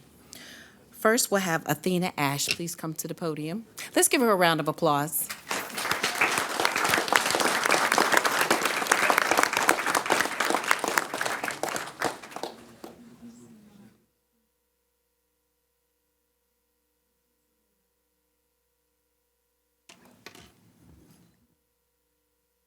I'm close. Okay.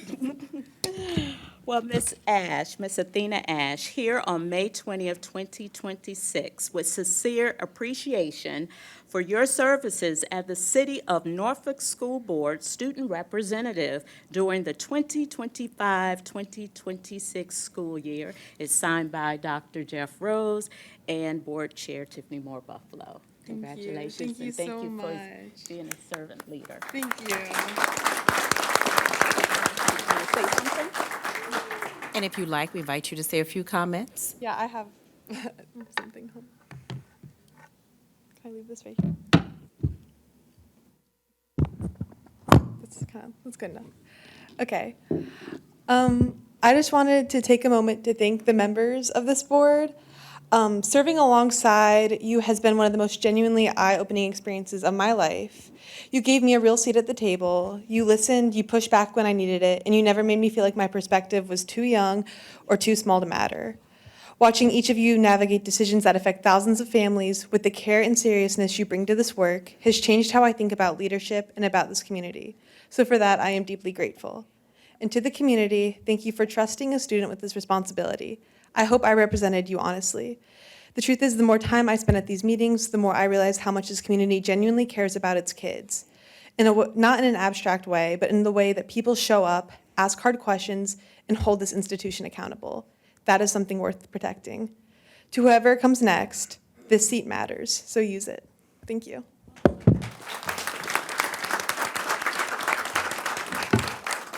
And we'd like to get a photo with you with the board and the superintendent.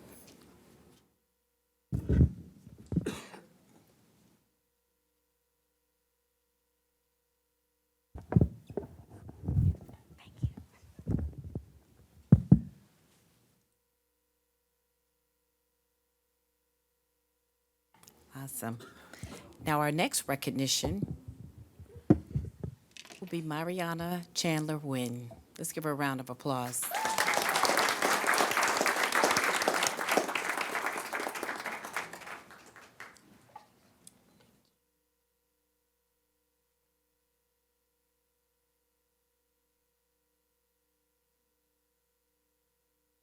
For Mariana Chandler Wynn on May 20th, 2026, with sincere appreciation for your services as the City of Norfolk School Board Student Representative during the 2025-2026. It is also signed by Dr. Jeff Rose, Superintendent, and Board Chair Tiffany Moore Buffalo.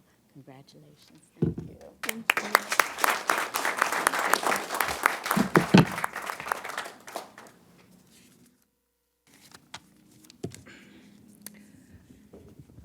I would like to thank the Norfolk School Board for the opportunity to impact my school and my community. I am blessed to have served alongside Athena to gather knowledge about running a school system and gain perspective on the challenges faced by the school board members. Your work and passion for all the schools will not go unnoticed, and thank you for investing your time in providing a great public education system. I would also like to thank my family and friends, some of whom are here to support me, most importantly my mom, for never allowing me to give up when times are challenging and to go through the unknown even if you're afraid. Most importantly, I thank God for blessing me with this opportunity, and even when I didn't deserve it, He continues to always be with me, and I give all my glory, all my honor, and praise to Him. Thank you.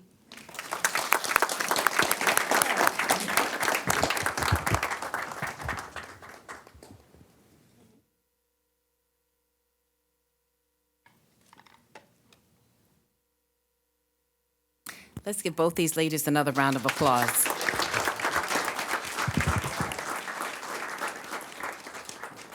And now we want to have the board stay because we have some more recognitions that we're going to go through. So next, I would like to acknowledge the artistic excellence of the following NPS students who were recognized by the Virginia School Board Association for their Tidewater Regional Awards Art Contest. And with us here tonight is second place high school winner Lauren Henge, okay, thank you, from Norview High School. And Ms. Buffalo is going to bring forth your certificate. Please come forward so we can recognize you. Everyone give her a hand. And we need to show her artwork.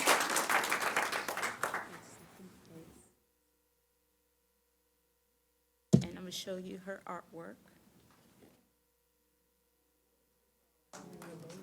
Yes.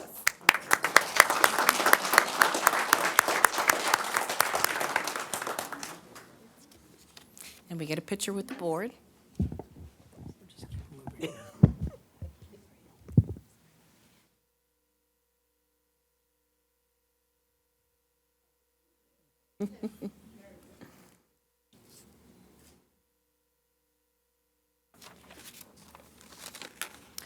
Wonderful. Is Mariah Smith here? Well, I'm going to recognize her if she's not here. Third place middle school winner was Mariah Smith from Blair Middle School, and Chair Buffalo is going to show her artwork.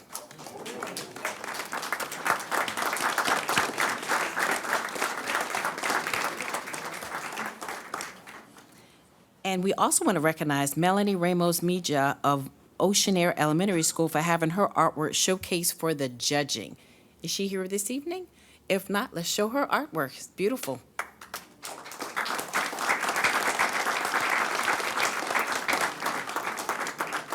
Again, I say we have some very talented students here in Norfolk Public Schools.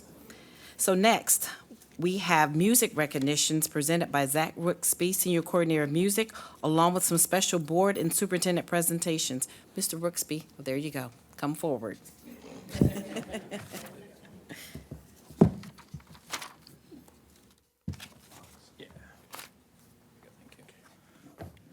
Well, hello, everybody.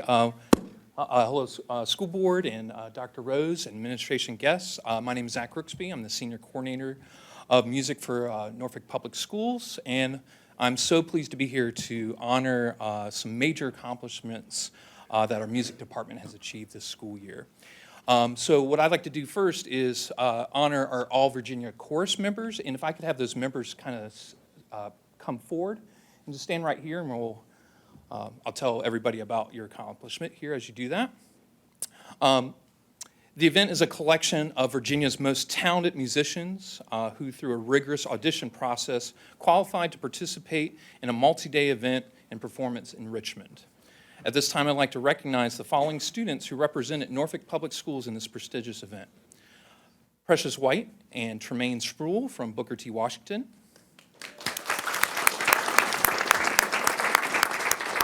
Zondi Bamu, Elliot Lieb, Peyton Donahue, Isabella Medina, and Mulaney Parrish from Norview High School.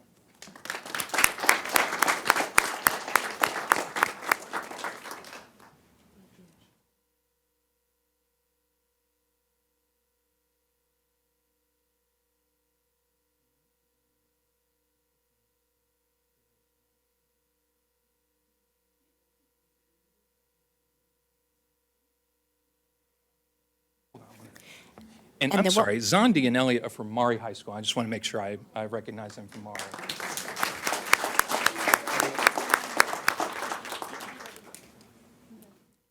And then we'll do a group shot afterwards, after you finish with this group.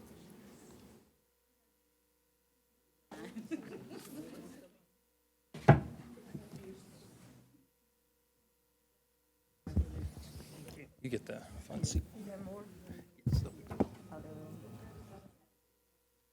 All right, I'm gonna do my best.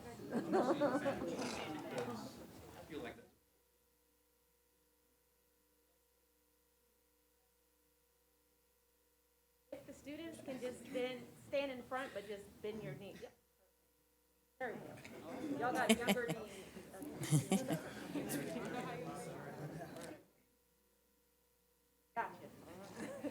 And these next recognitions, Mr. Rooksby, we'll call them up one at a time.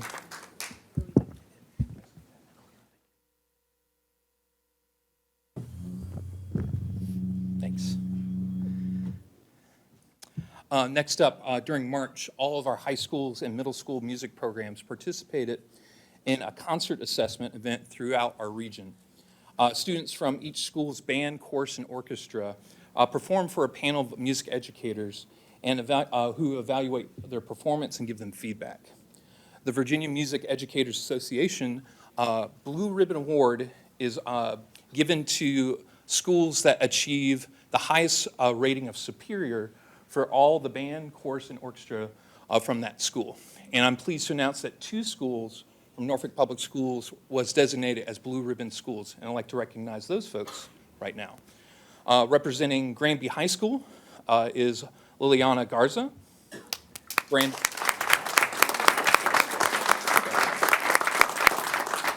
Oh yeah, we can stretch this out, that's fine. Brandon Lane. And when you come forward, shake hands with the board first. As you come up, you can grab your award, shake hands, and then come and return to your seats, okay? Sadie Amadio.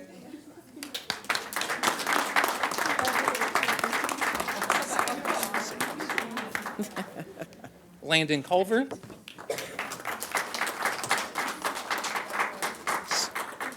Sire Davis.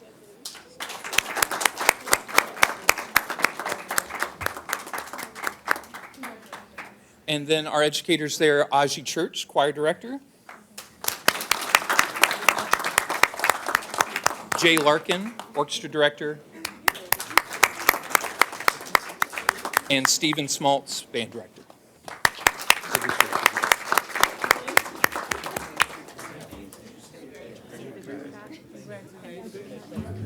Oh, there's more. Oh, there's more.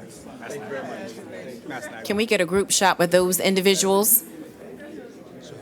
We'd like to get a group picture with those individuals. Okay.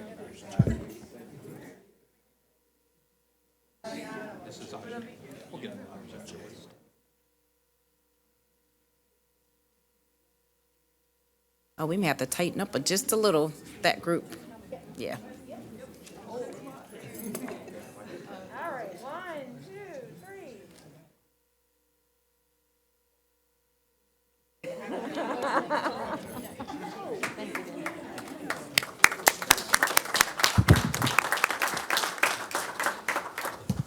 And also receiving a Blue Ribbon Award is representatives for Maury High School, Parker Wesley.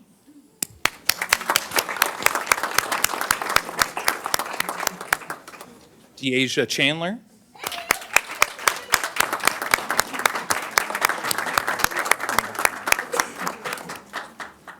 Zandi Bamu.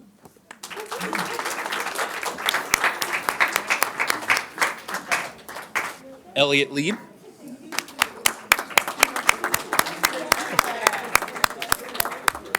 And then representing, there's music staff, Phil Lane, band director.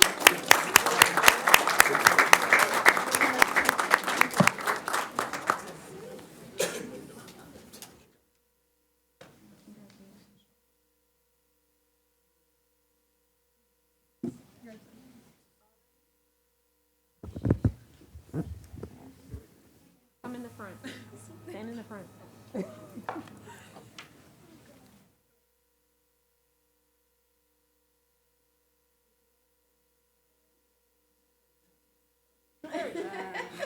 One, two, three.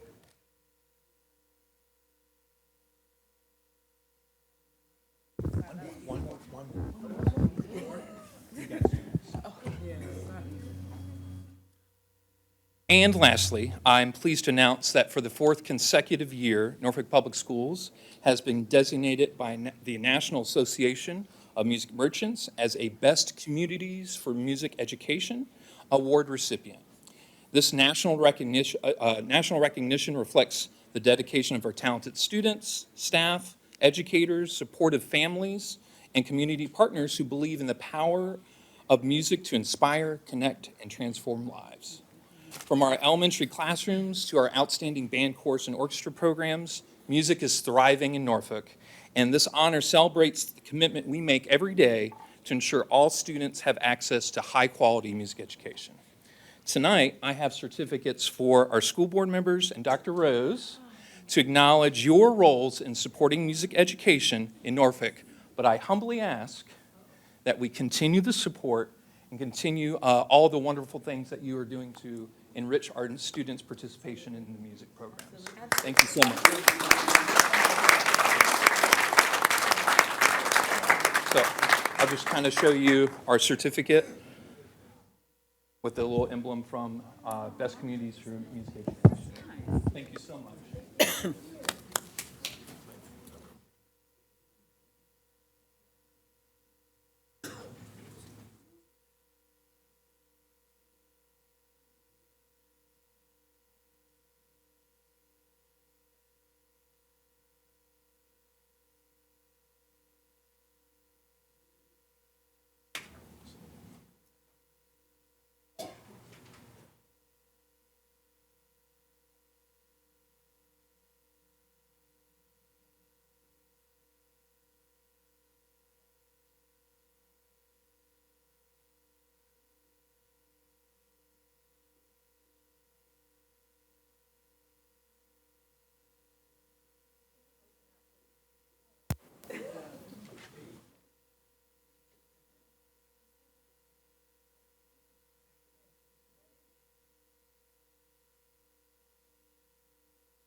Thank you, Mr. Rooksby. And let's give them another round of applause. We have some very talented students in Norfolk Public Schools.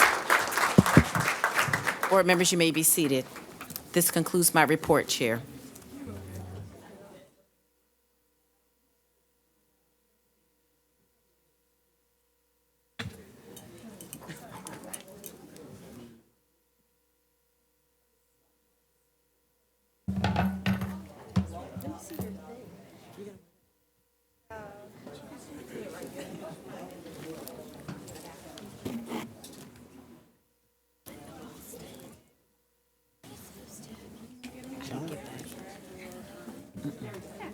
Is he still here? Yeah, that's right.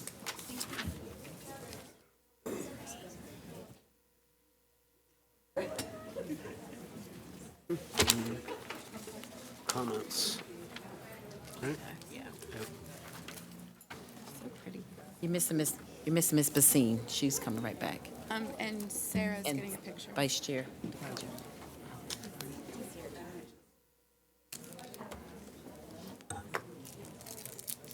Oh, Chair Buffalo, there was one more recognition that was just brought to our attention. So, you want to go say it in the mic for me? We have one more recognition. Tremaine Sproul from Booker T. Washington High School. He's going to share what that recognition was. Thank you, Ms. Basine. Oh, okay. Yeah, great. Thank you, Ms. Basine. Hello, board. So basically, I'll explain it like this. All Virginia choir is a great opportunity, and like Mr. Rooksby was saying, it's a great opportunity, and it is also a high honor, basically awarding all of the best singers chorally and operatically from around the state. So actually, a little bit of history. Last year, I was able to get selected for All-State, but I was alternative. And this year, I was the real deal. And so, thank you. And so it was actually the first time, last year was the first time a student from Booker T. Washington High School has been selected for All Virginia Choir in Don't say it. 40 years. I'm gonna say it. It's been about 40 years. So not only was it was a big thing for me, it was also a big thing for my other friend Precious White. Because we did it together, and I'm grateful for it. So thank you all, and just praying and hoping that that we all can continue to celebrate and recognize all the arts that happens in the city. Thank you. Thank you.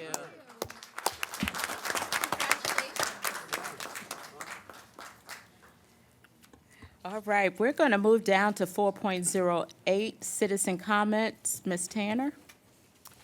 For today's citizens' comments, we have 10 speakers. Today's speakers signed up for public comments before the start of today's business meeting. If you would like to provide public comments, you're required to state the agenda item or items or topic you're addressing. When your name is called, please come forward to the speaker's podium, state your name and whether you have a child in Norfolk Public Schools or if you are employed by the district. One person is to speak at a time. If you are representing a group, state the group's name. You may ask your group members to stand in place to be recognized. Speaking time is limited to 3 minutes. A timer is set with an alarm that will signify the end of your speaking time. Please state your position and give facts. Avoid saying anything that identifies students or personnel information about individual employees. Personnel, disciplinary, and confidential matters may be addressed to the school board directly via email at schoolboard@npsk12.com. Comments should be addressed to the board and not addressed to an individual member. School board members do not respond to public comments at the time they are given, and any written statements or supporting materials should be given to the clerk. Chairwoman Buffalo, our first speaker for tonight is Joyce Caron from Granby High School.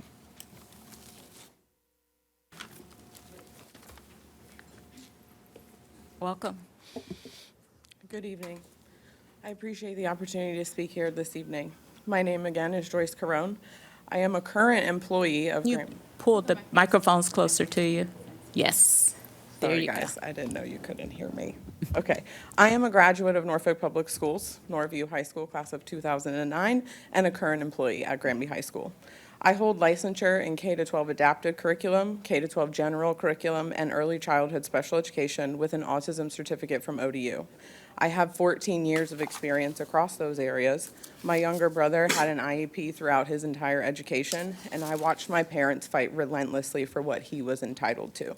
100% of my life has involved special education. This is not a job, it is a lifelong commitment. Every year, educators ask themselves whether they can return without losing their light. I have faced that question myself, and I did almost lose mine. I came back to Norfolk Public Schools last school year because this is my home. I made a promise to students and colleagues to return next year, and I intend to keep it. There is a reality. Special education teachers are often the last to receive support, but the first to be handed directives. We are pulled in competing directions, expected to reconcile demands with limited support and no time to breathe, not enough time to collaborate, not enough time to fulfill our legal responsibilities. We are treated as interchangeable paper pushers who can be strong-armed into every demand, when the truth is that loses sight of the fact that we are the one constant for every student on our caseload. We are the last person in their corner, making sure they are not overlooked, not pushed through, not forgotten. I am able to designate legally binding IEP meetings and represent this district in federal compliance processes, but I am here to share that we lack collaboration. Special education is built on conformity and control, and we experience that from the very people charged with supporting us, who are able to do this behind outdated policies and bureaucratic systems. This culture has consequences. It extinguishes the light that keeps qualified, desperately needed teachers in the classroom. When teachers are made to feel like burdens and liabilities instead of assets, something is fundamentally broken. I'm not only here to name the problem, I'm here because I am collaborative, I have valuable perspective, and I am ready to be part of the solution. I welcome that conversation with any leader willing not just to have it, but to make meaningful changes. I made a promise and I intend to keep it. The question is whether this district, its leaders, its systems, its culture, will listen and consider making changes for the teachers who show up to keep these promises every day. Thank you. Thank you.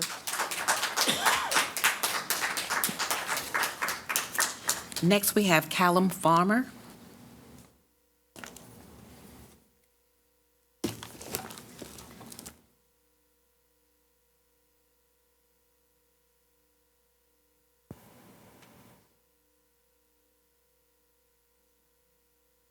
Callum Farmer? Okay. They're not here. If they come, we'll see later. Tammy Hunter?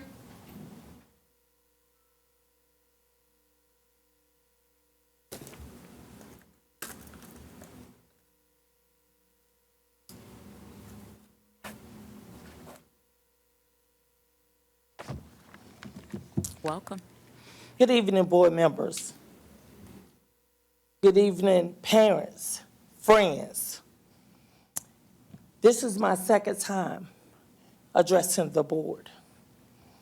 It's sad that as a teacher assistant with Norfolk Public Schools, the end of May will make 5 years that I have worked for the state of Virginia. It's sad as a teacher assistant that you're in the school system and you constantly are bullied medically and emotionally. My pay has been taken from my administrator because I have medical documentation. I am currently on disability, long-term, short-term disability because of mental health. I had to come out because I asked my executive of my school to be out or to be transferred for administrative leave because my pay was taken, because I'm being harassed for telling that teachers, teacher assistant, and administrator are neglecting our kids, y'all kids, because my kids are grown. But I call them my kids because I work with them. These are kids with disabilities that has nothing, no wits about themselves. They run out of cafeteria doors. They run off the playground. Teachers not paying attention. Teacher assistants sleeping in the classrooms. School board members know about it. Executive directors know about it. But when I choose to walk away from this and to go into the office setting to apply for different positions, they don't even process my applications now. I'm being harassed by school board members, by executive directors. Why? Because I'm willing to be a voice for these kids that cannot be a voice for themselves. It's sad. We come up here and say, oh, well, I love these kids. I want to do this and that for these kids. But show me that you love these kids. You tell me to sign a documentation saying that I am a mandated reporter. I tell it. Now I'm constantly being harassed. I won't even go back to work mentally because I'm constantly being harassed, whether it's medically or because I'm telling for our kids. Thank you. Next, we have Veronique Copeland.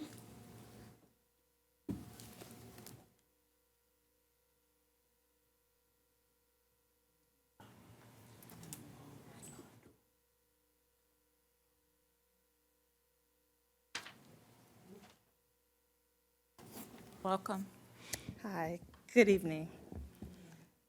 School board members, Superintendent Rose. My name is Veronique Copeland. I am a high school teacher at Booker T. Washington High School and a proud member of NFT. NFT members, if you're here, please stand. Could you please, I'm sorry, I'm having trouble hearing you. Could you please move the microphone closer? Thank you. Should bring it closer? Okay. NFT members, please stand. Thank you. I come before you tonight because I want Norfolk Public Schools to succeed. And I want every child, family, and employee in this district to feel valued, supported, and safe. We all want the same thing: strong schools, thriving students, and stable communities. But if we want that future, we must invest in the people who make it possible every day. That means real, lasting pay increases for educators and staff, not just one-time bonuses. Bonuses may help for a moment, but they do not solve the challenges of keeping experienced teachers in our classrooms or attracting new next generations of great educators to Norfolk. We need compensation that reflects the skill, dedication, and workload that this profession demands. I also ask you to address the safety of employees who work with students with behavior needs. Teachers, paraprofessionals, and support staffs deserve safer work conditions, more training, and enough staffing to respond appropriately when students are in crisis. Safety is not just a luxury. It is a basic condition for learning and teaching. And during this transition period, transparency matters. Families are frustrated, worried, and trying to understand what school closures, redistricting, and consolidation will mean for their children. They deserve clear communication, honesty, timelines, and real opportunities to be heard before decisions are made. Please protect programs that serve our most vulnerable students. Please preserve relationships that help children feel known and supported. Please encourage that changes do not fall hardest on the communities with the fewest resources. Norfolk's future deserves on the choices you make now. Invest in people, protect safety, be transparent, and keep the community at the center of every decision. Thank you so much. Thank you. Next, we have Dr. Yancey.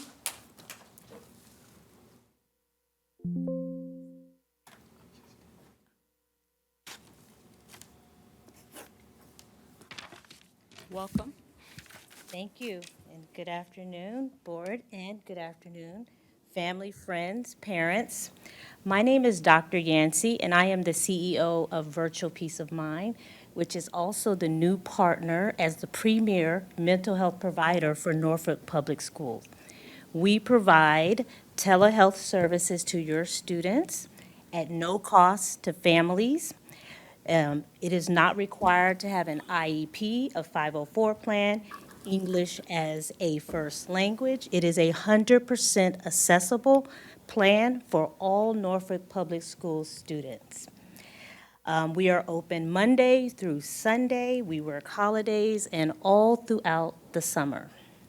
So I came to the board not quite a year ago to announce that we had won the Department of Education award to provide this type of services to all the state of Virginia. And so it was my job to just announce it, to come to boards and see what districts wanted to partner. At that particular time, there was a grant being provided by the state, and your district chose our services, and we won the grant. And so that is a 5-year continuum grant for $300,000 a year. And so I came to the board today because we onboarded Norfolk Public Schools in February of this year. And then they launched the program, meaning it hit your school, each school's website, right after spring break. But as of today, we only have 2 Norfolk Public School students. And so obviously the word is not getting out, and I wanted to just make sure you guys are aware that this service is available. We offer individual therapy, family therapy, group therapy, parent and guardian supports, even staff therapy, care coordination for our parents, which includes food, shelter, medication management, as well as helping and assisting families get insurance. And so we just want to just make everyone aware about this program. I know the board starts your conversation off about all the different events that you guys attend throughout the community. Virtual peace of mind goes everywhere. And so I want to make these connections because we come out to the schools, we hand out swag, we hand out information, we have interactive things for the students. And so we want to make mental health, just normalized. We want people to know that we're here to support. You guys have this huge grant, and we want to make sure we're a good steward of the state's money and really support these students. So, thank you very much for your time. Thank you. And I do have flyers and handouts if you just want a little bit more information. Give those to Ms. Tanner. Yep. Thank you very much for your time. Thank you. Bailey White or Bayla White? Bala, okay, you can correct it. Good evening, board members. Good evening. And yes, my name is Bala White. I am advocating for my grandchildren. They're in Norfolk Public Schools. I have one that has autism over at Ocean View. I have another one that's in Eastern Preschool that's nonverbal with autism. And I have one in Coleman Place. I'm advocating because I've been volunteering with the schools for years. And apparently this year, I was not approved. But years prior, I was approved and advocating volunteer reading to the children and everyone. So apparently, I have a background which is 25 years old. So somehow they saying I slipped through the cracks. Now, I work with Mr. Hughes. I came to this building several times to voice my opinion. But this year, it really hurt me. So I was given this information to come speak before you all by Ms. Jones to voice my opinion. I would love to see change. I would love to continue to advocate for my grandchildren and other children as well.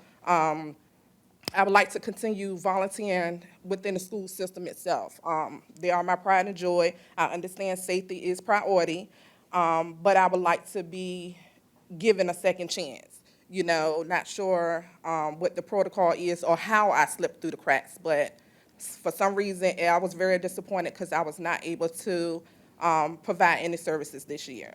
So I'm just advocating and would like to see either the Raptor amended, some type of changes being done so that I can continue to be part of Norfolk Public School System. Thank you. Thank you. Next, we have Glenn Jones.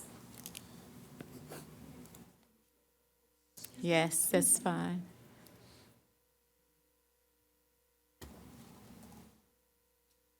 Welcome. Good evening, board. Good evening. It's been a minute since I've been here. To those who know me, these halls are grandfather to me. To a lot of you guys, young folk. At my age now, I may look young, but young folk. I've graced these halls, talked to many superintendents in the office about the point of education. I've raised Assistant Secretary of Education for the state of Maryland. My youngest is a professor at Norfolk State. And this right here is my son, who was at Granby High School in 2013. He died of cancer, two-time All-American, two-time national football champion, 6'4", 321-pound lineman. So I advocate today because of this. Education's always been my thing. For those who know me, I've always talked it, preached it, showed it, walked across, I don't know how many football players coming out of my bedroom in the morning. But it was always a chance to teach. Education changes. I've listened to things here tonight.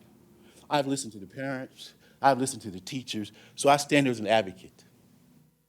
There's a way that we get things done. And like one of my mentors, Barack Obama, it starts from the bottom up. That's the only way for us to accomplish things. Our teachers are not getting paid.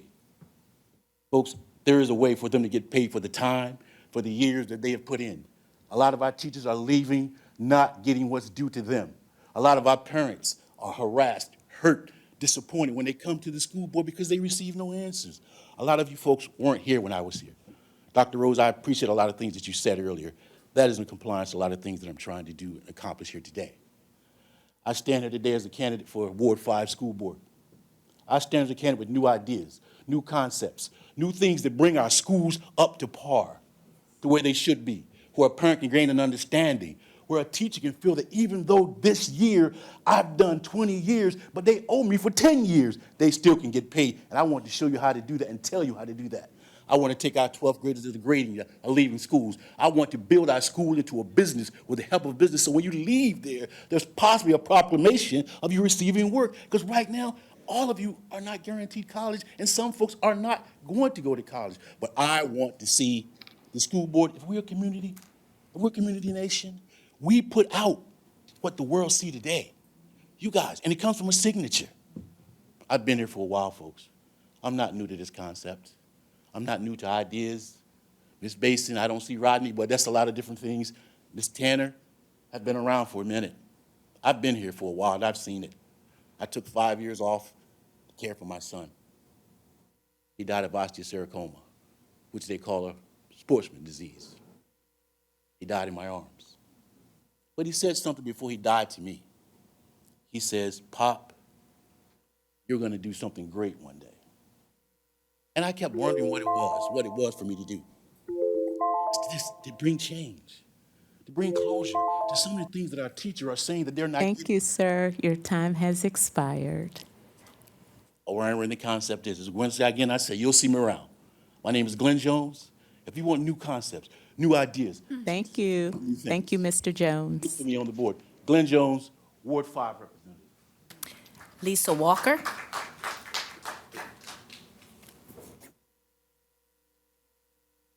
Oh, it's hot up here. Welcome. Welcome. Thank you. All righty. Good evening to all in attendance and welcome to you, Dr. Rose. My name is Lisa Walker and I serve as the reading specialist at Southside STEM Academy at Campus Stella. This is the time of the year that I comb over the data and try to pinpoint what I can tweak and where I faltered. I'm matriculating roughly half of my student population with reading deficits that demand a school year to supplement 2 to 3 years of gap instruction and teach current content. This unrealistic cycle continues to widen the gap for students who simply, based on their attendance zone, have inferior academic outcomes. As a historical reminder, this system of oppression was presented to the courts by Norfolk school officials. The U.S. District Judge John A. McKenzie gave a ruling in July of 1985 that would make this city the first in the nation to successfully desegregate its elementary schools and then drop its mandatory busing policy. The judge stated that the board had legitimate concerns about the impact of white flight to the suburbs and parental involvement in schools. The current redistricting policy has done little to address this travesty.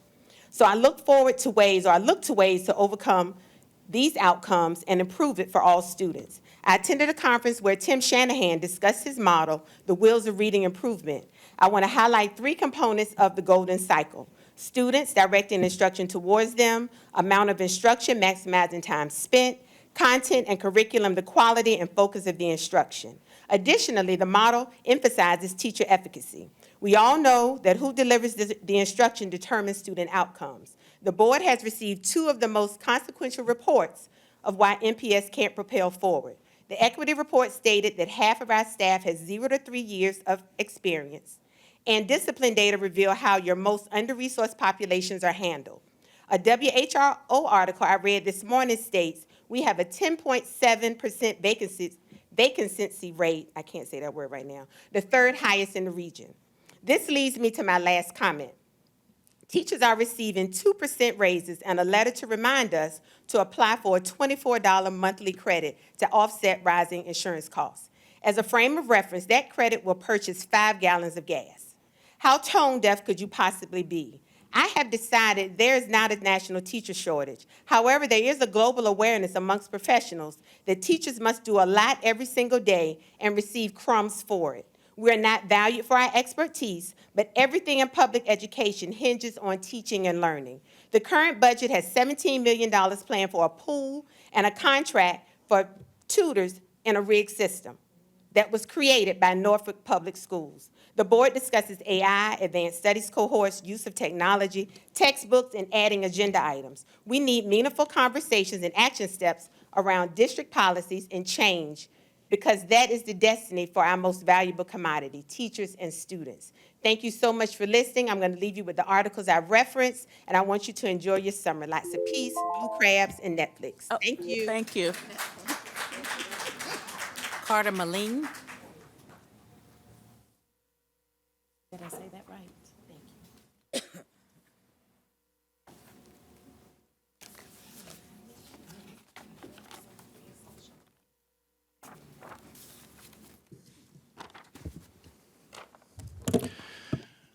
Good evening. This is public comment to the Norfolk City Public School Board on May the 20th, 2026. My name is Carter Moline, and I have been a continuous resident of Norfolk for over 31 years. I'm a member of the Virginia Symphony. I play the cello. My wife, Jacqueline, has been a continuous resident of Norfolk for about 24 years, and my daughter, Olivia, has lived with us her whole life. I want to talk to you about the City of Norfolk Foster Care Placement Services. I am providing you with one copy of a City of Norfolk RFP issued for this purpose on April 13th, 2015. This document names the Norfolk City Community Assessment Team and the Recommendation and Review Board, and seems to indicate that these are for the Virginia Comprehensive Services Act. They are not. These committees are Norfolk Interagency Consortium committees not named by the Virginia Comprehensive Services Act. My daughter was served by these two Norfolk committees, so by definition, she was or is in the foster care system of the City of Norfolk. There would have to be written guidance from the Virginia Attorney General or the United States Attorney General to make the Community Assessment Team and the Recommendation and Review Board compliant with the Virginia Comprehensive Services Act, and I do not believe that that document exists.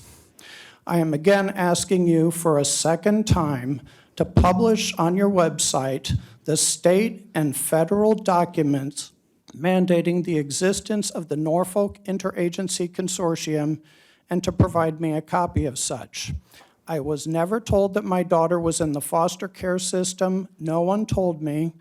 I don't appreciate this dishonesty, so I will leave you with the following Arab proverb. Avoid the company of liars, but if you can't, don't believe them. You hurt my daughter and my family by doing this. And since you had all these people talking about IEPs and graduation and concerts, my daughter did a whole lot of meetings in the 8th floor of this building, and you guys fought against her ever being in the schools. You guys don't even represent my daughter. The Norfolk Interagency Consortium is not under the school board. It is a segregation. Every meeting I go here, I see a lot of people that are African American. They probably think that segregation is about race. It's not. Segregation is about segregation. My daughter was segregated, and she was segregated through a system of dishonesty that was provided by a terrible group of attorneys that did not represent the law for my daughter or anybody else in this city. Your entire legal team should have been fired, and they weren't. So you guys all hate my daughter, and because of that, I guess I hate you too. Thank you. Next, we have Donetta Russell with NFT. Okay, thank you.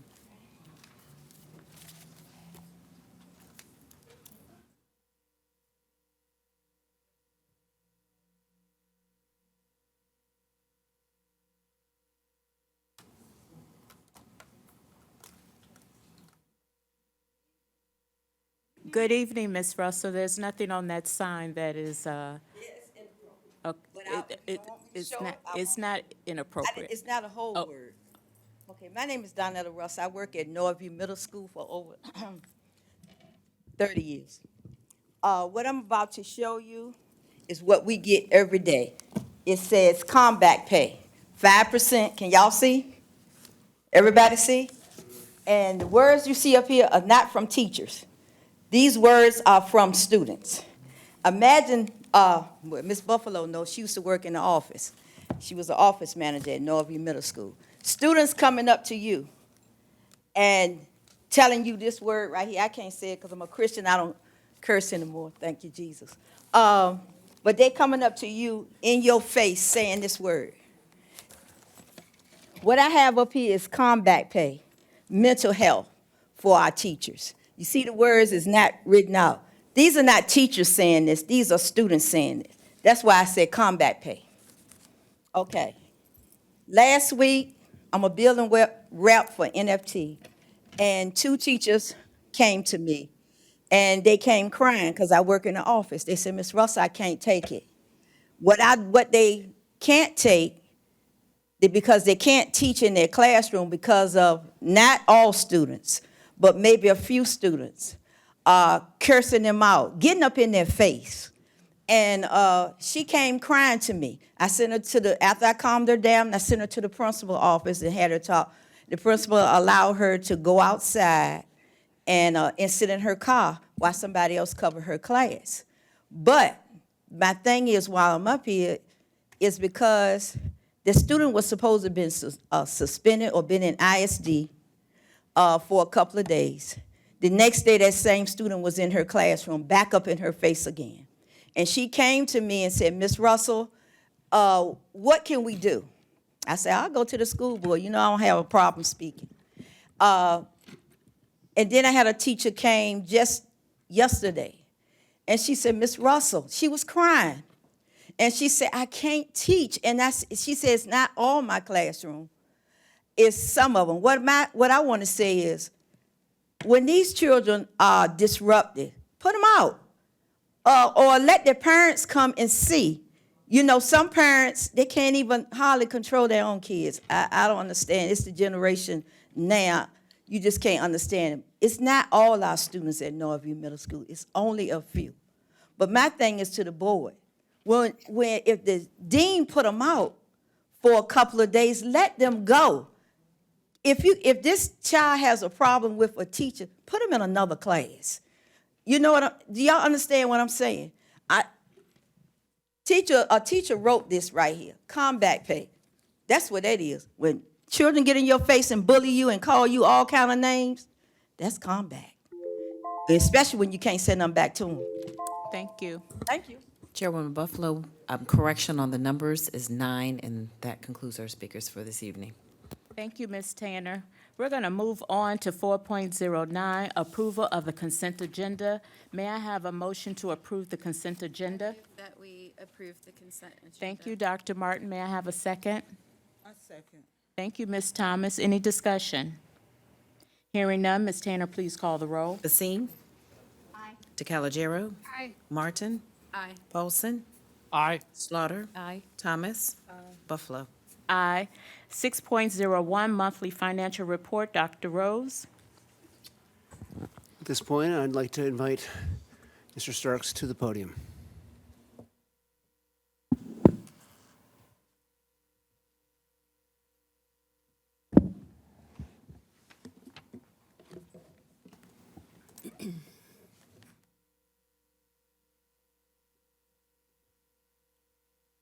Good evening, Madam Chair, Vice Chair, members of the school board, superintendent, and members of the public.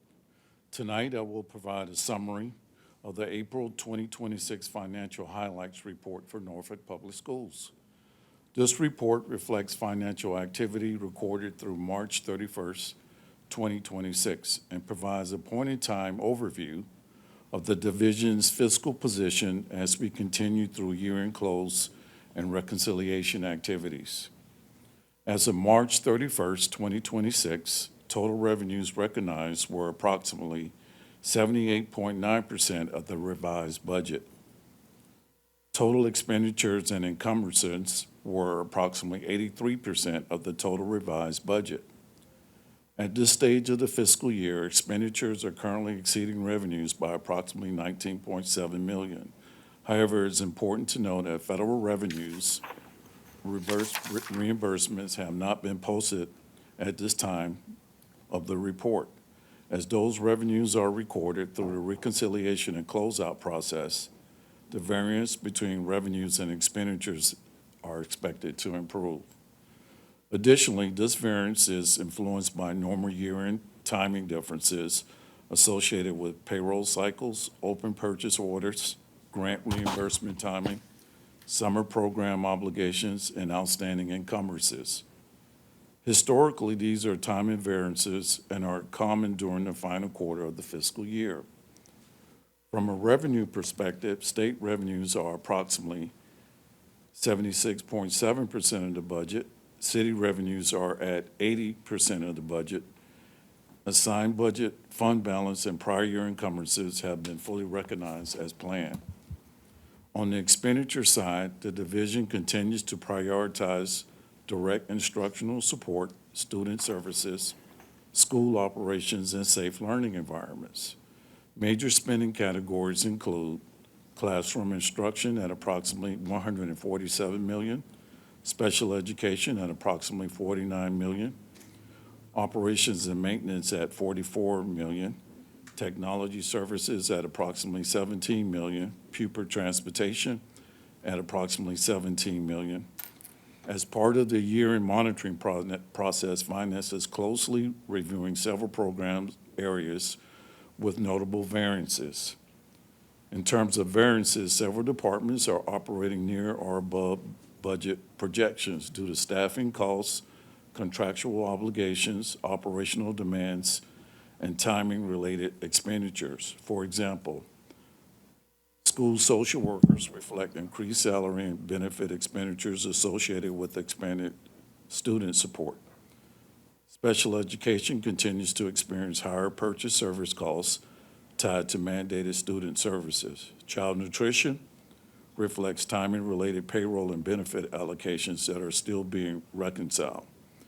Pupil transportation expenditures reflect operational pressures associated with transportation services, maintenance, routine adjustment, and fuel costs.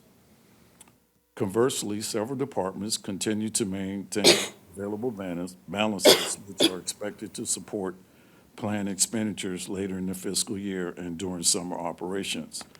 Some of those include summer school, where the majority of expenditures occur during summer instructional period, media services, technology, and facilities-related accounts where purchases and projects continue throughout the year end.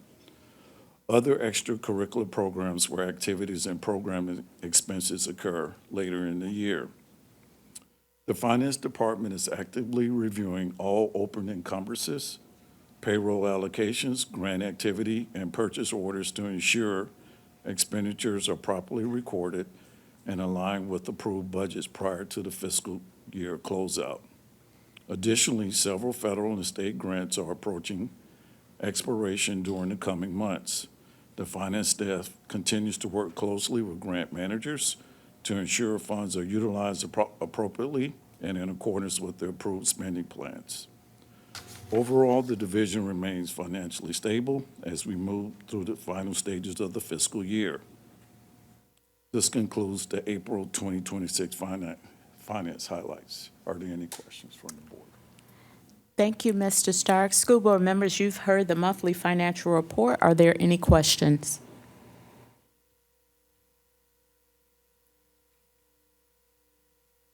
Well, hearing none, may I have a motion to approve the monthly financial report subject to audit? I move that we approve the monthly financial report subject to audit. second. Thank you, Dr. Martin. Ms. Thomas, is there any discussion? Hearing none, Ms. Tanner, please call the roll. Basine? Aye. DeCalagero? Aye. Martin? Aye. Paulson? Aye. Slaughter? Aye. Thomas? Buffalo?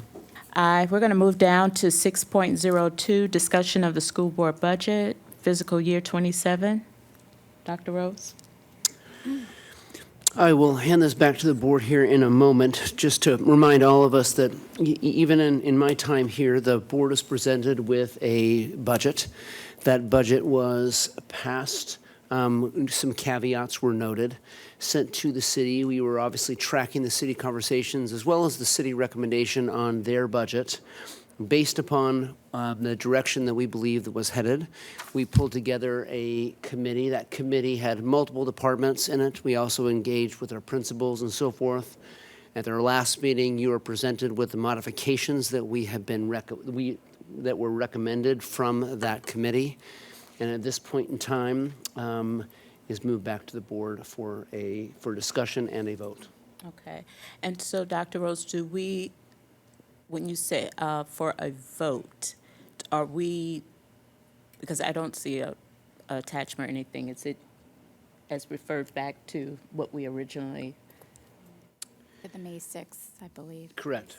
Correct. The May 6th No presentation. modifications have been made Okay. from the last time we presented the budget recommendations. Okay.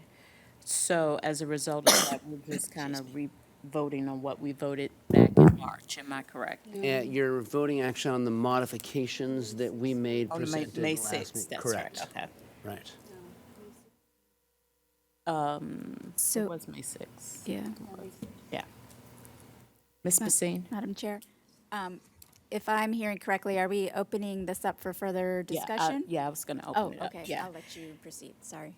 So I am going to open it up for any discussions around the modifications that were presented on May 6th.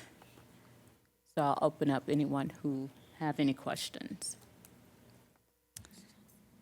Ms. Basine? Well, first I want to say, like I said on May 6th, I appreciate the attention and detail that went into determining where those modifications would be made based on what the discussions have been with the city.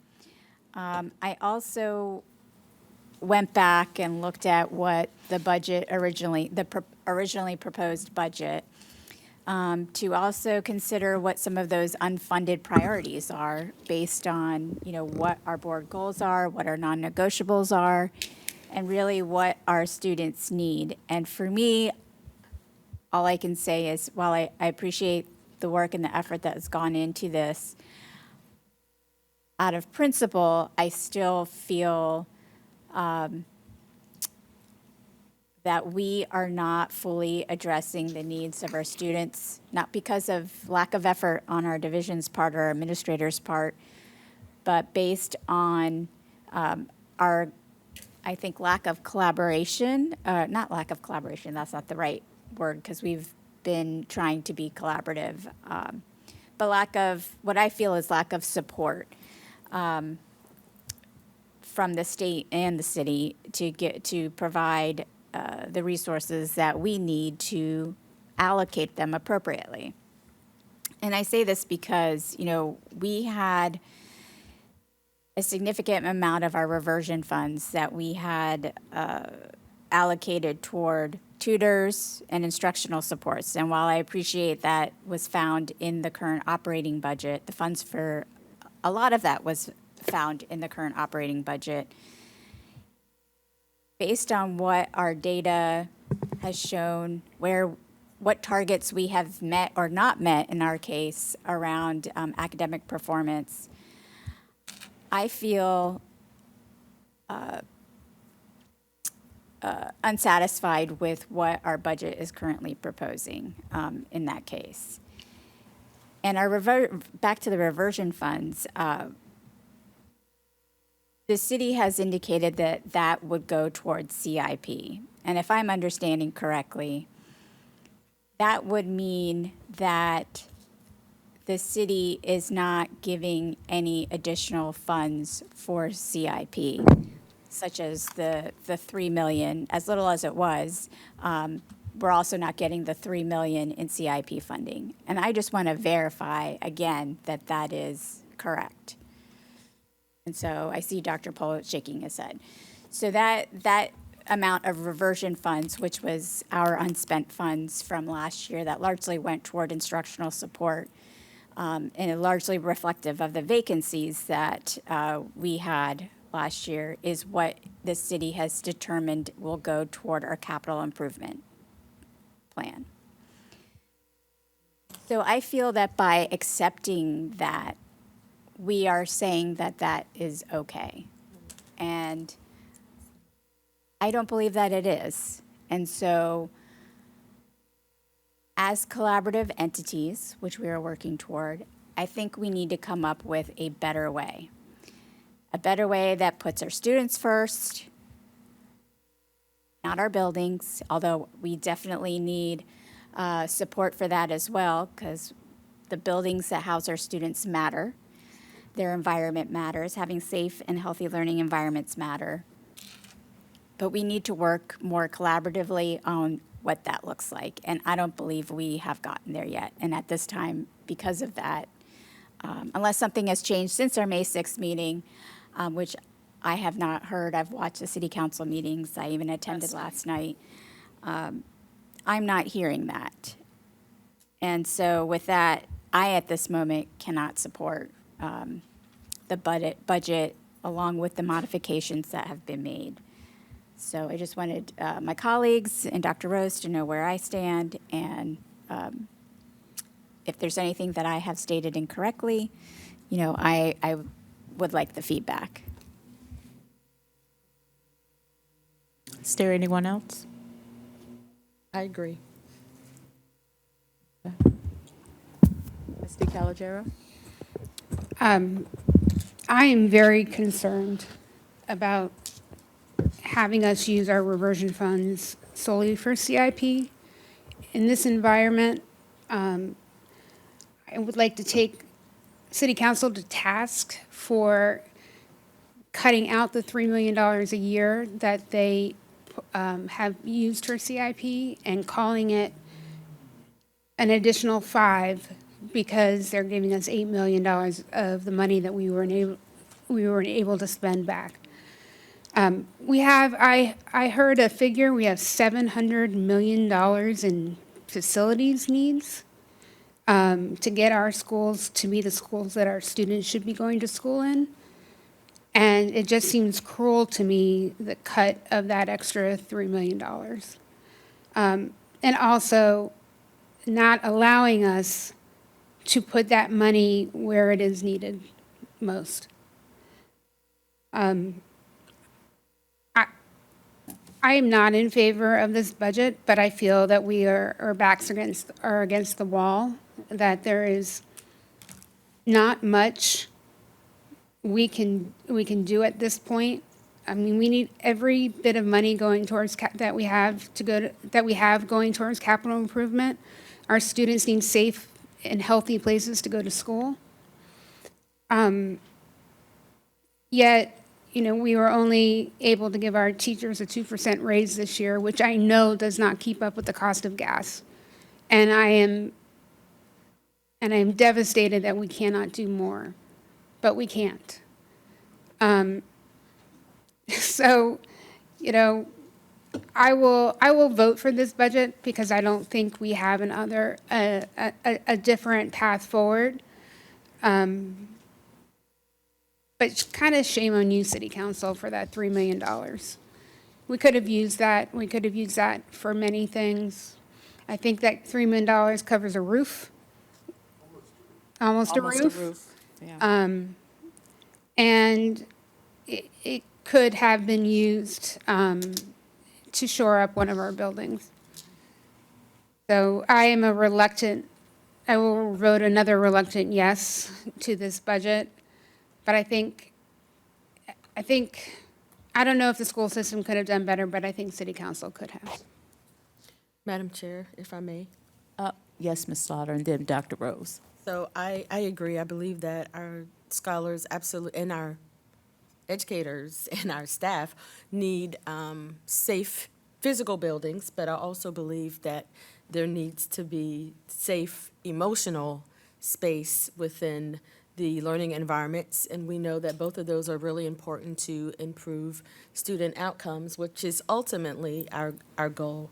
And so I stand with Ms. Basine and Mr. Calogero as well, and I think that it's important for us when we're advocating to remember, at the end of the day, student outcomes, but what has been statistically proven, what does research say leads to the best student outcomes? And that always should be in the forefront of our minds, even when we're having conversations with City Council. Not to say that it wasn't when we had our conversations, but I think that that's important. And so I stand with Ms. Basine as well. Thank you, Ms. Slaughter. Dr. Rose? Yeah, just a comment. There's definitely no argument or debate as it relates to anything that's been mentioned, regardless of where board members stand on the budget. Once again, focused on what we were allocated, right? Our resources have been demonstrated to the board as it relates to, once again, what we know we're going to be allocated from the city. Keep one thing in mind. There is potential modifications coming because the state has not passed their budget yet. So there will be some level of modifications because likely the state won't land exactly where we assume or hope that they will. Or how about assume? Let's not even talk about the word hope at this point. So keep this in mind. We will have to come back regardless and talk about our budget as it relates to what is possible or what needs to be done once we hear from the state. Final. Okay. All right, Colonel Paulson, and then Ms. Thomas. What have we done? This is a rhetorical question, but what have we done to ask for more money, or correction, more funding? I don't think that we've really confronted the city council on our needs. We give them a budget, but yet we only ask for $3 million in CIP. We should ask for more. What we need more. If we need more funding for the $700 million in the repairs needed, we have to do something. But asking for more money doesn't fix the problem. The problem is at the current utilization of our buildings, we're at 70% of utilization. We have 30% of our buildings are empty. That's just an average across the spectrum for the 49 buildings. And we need to have a plan that goes beyond 5 years, I believe, as it is now, that addresses that. Right now, we're scheduled for 9 closures, and that will save us at the rate that's been quoted of about approximately $1 million. We get $9 million, but it's a one-time savings. It's not a continuous savings. So how do we meet our future needs with, how do we express our future needs? And what are we willing to do to make those happen? And that's a bigger conversation that we should have. Ms. Thomas. I yield the floor. Ms. Thomas. It's just short, simple, and sweet. This budget doesn't align with student outcomes, nor does it show how we value our staff. So I'm going to vote no on the budget.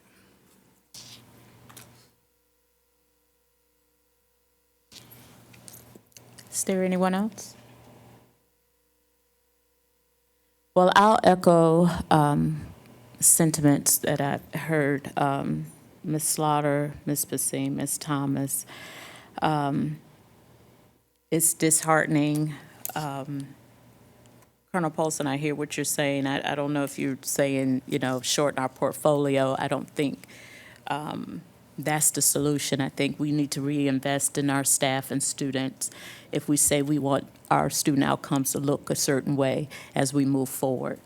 So right now, I'm on the fence as well.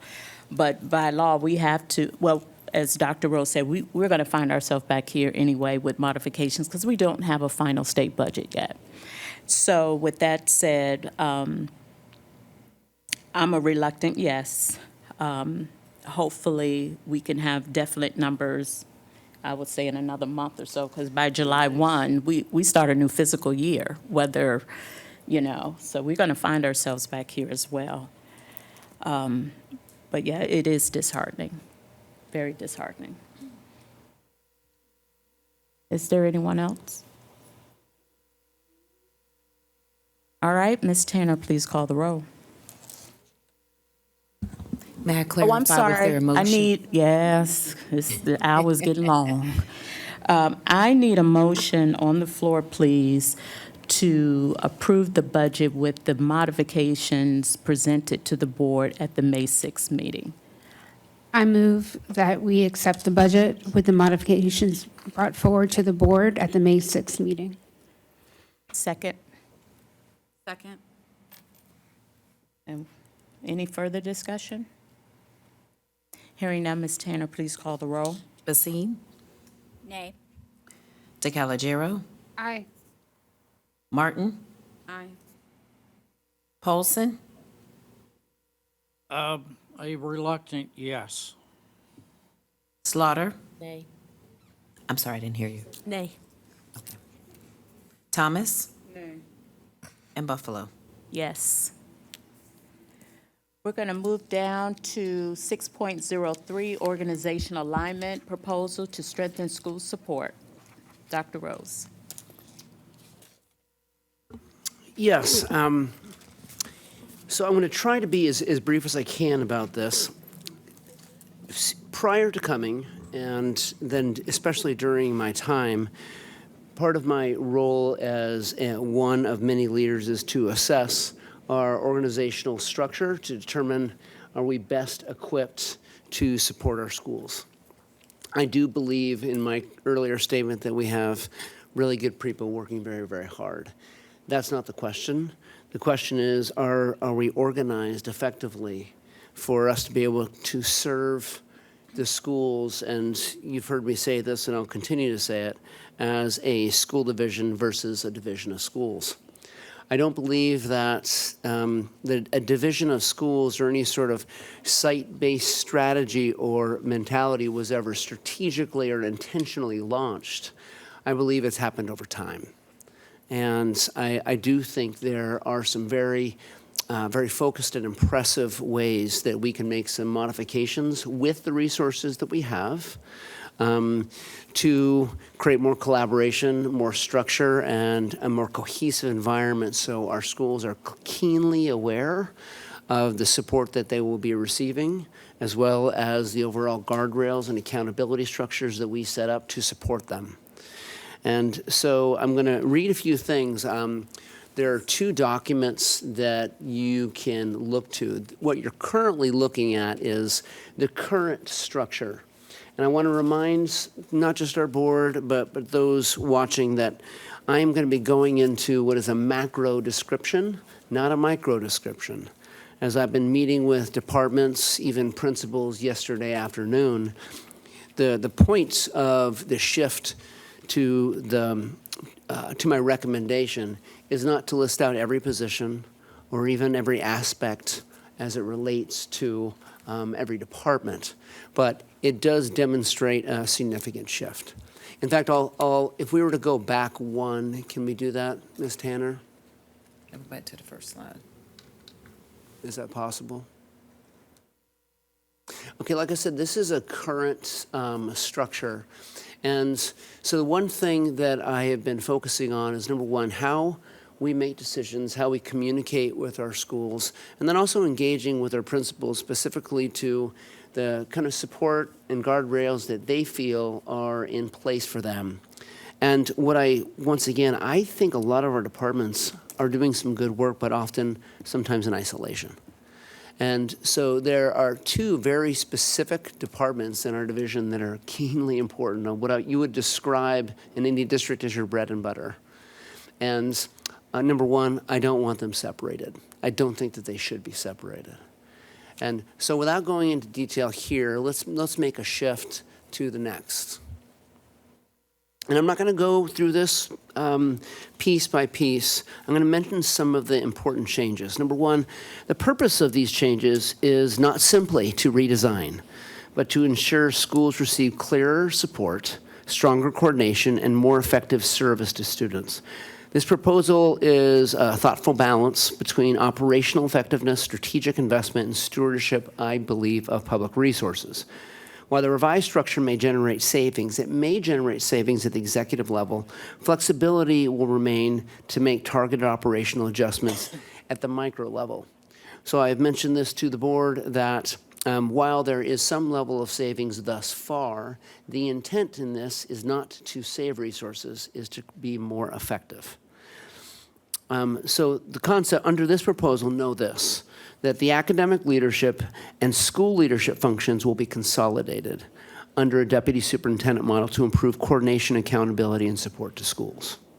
Secondary school leadership support will be expanded to provide more focused attention to middle schools and high schools. And that's through an additional executive director. A chief of staff role will strengthen the strategic coordination and organizational execution, including communications, community engagement, policy coordination, and legislative affairs. Informational technology, security, and related operational support functions will be aligned within the operations division to improve responsiveness and service delivery. Talent development and professional growth functions will be elevated within human resources in close partnership, and this is very intentional, with teaching and learning to strengthen recruitment, retention, leadership development, instructional capacity, and grow our own initiatives, which I believe is desperately needed. And then academic operations and student support functions will be more closely aligned to improve collaboration, reduce silos, and strengthen service to schools. So one note is in the previous organizational chart, there were two specific chiefs that I am not recommending to be part of this.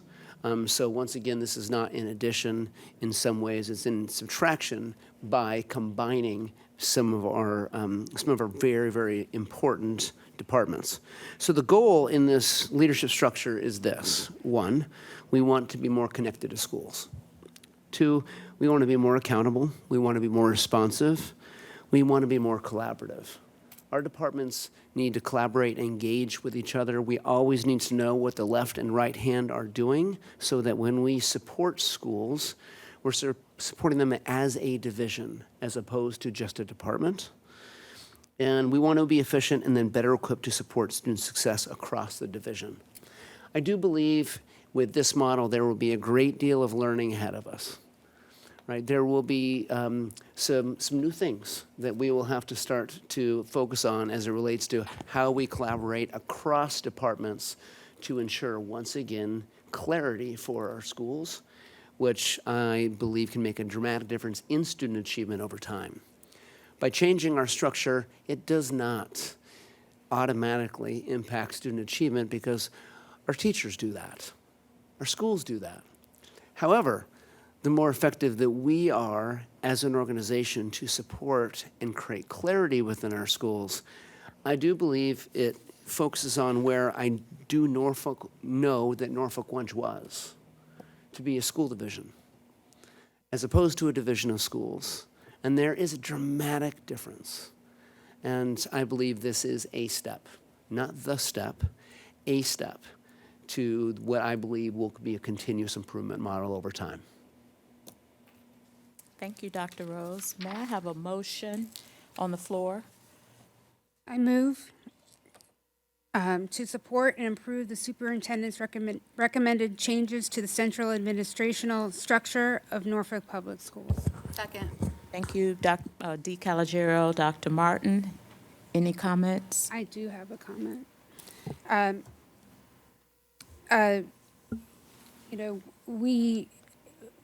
Given this motion, we do expect that you would be making further recommendations to the board about personnel upcoming as they become necessary. Indeed, this is, like I said, this is a macro version. There will be many aspects of the micro that will continue to come to the board piece by piece. Colonel Polson? Comparing the chart that was up there a moment ago and the one that's here, and it's a little bit different than what we had seen, I think, 2 weeks ago. And No, I see, what? It's the same one. Same. This is the same. Yeah, that's the same. Well, but compared to the other chart that was The one before this. previous, You mean the old chart? Well, that's right. that one. Okay. That's from before, I understand, but from before, the one I'm looking at is the chief operations officer. You know, we've changed names and moving function around. We've added more under the chief operating officer, 2, maybe even 3 new responsibilities. That's correct. And, okay. And I don't remember all this number, but that's, I mean, this is being developed. I understand that this is not the final product, correct? No, this is the final product in terms of the departments. Now, of course, there will naturally be some things coming to the board as relate to new hires, because as I mentioned, the chief of schools is not something I recommend we hire. The chief of technology and communications is not something that I recommend that we hire. I don't believe those should be separate departments as was previously displayed. So I do believe that those should fall within the context of these departments.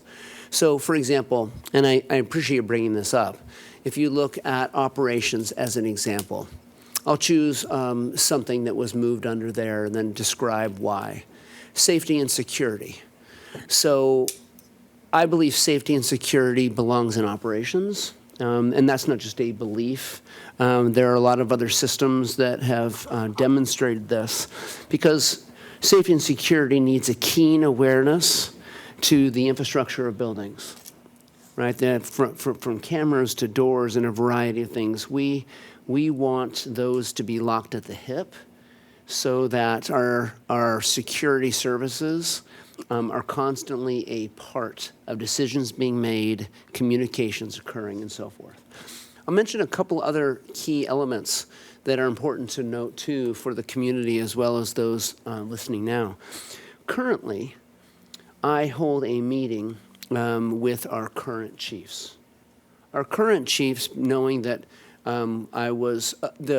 it would be six, but it's been 4 because I haven't hired the other 2, or I haven't recommended that we hire the other 2.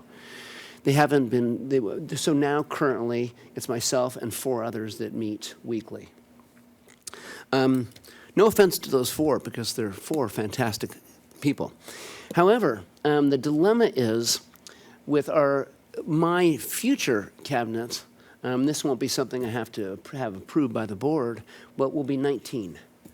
Because we need more heads at the table relative to a variety of initiatives. We need more collaborations occurring. When decisions get made, we need clarity as to whose responsibility it is throughout the departments. So the initiatives, it's not focused on just one department. It's what we agree on, and then we're all supporting. So much of this is actually to reduce kind of some of the silos that occur over time. And like I said, that wasn't anybody's intention or fault, but it has occurred. And we have many examples within our division where there are lots of people working really hard, but what I would describe as a lack of collective system, department to department, that I think creates some confusion. And I think we can be much more efficient with this alignment. And by the way, when we look at high-performing districts across the country, we have gone through a process of comparing. So I believe that is possible in Norfolk. I think it's going to take time. Norfolk has been a high-performing division in the past. I think it can be again.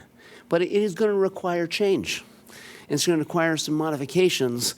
I will tell you that this model is much more aligned based upon our size to high-performing divisions and districts across the country, because once again, in order to get to where we know is possible, we need to start creating some of our consistencies and clarity throughout our schools, but we won't get there, I believe, with the same departments with the same design.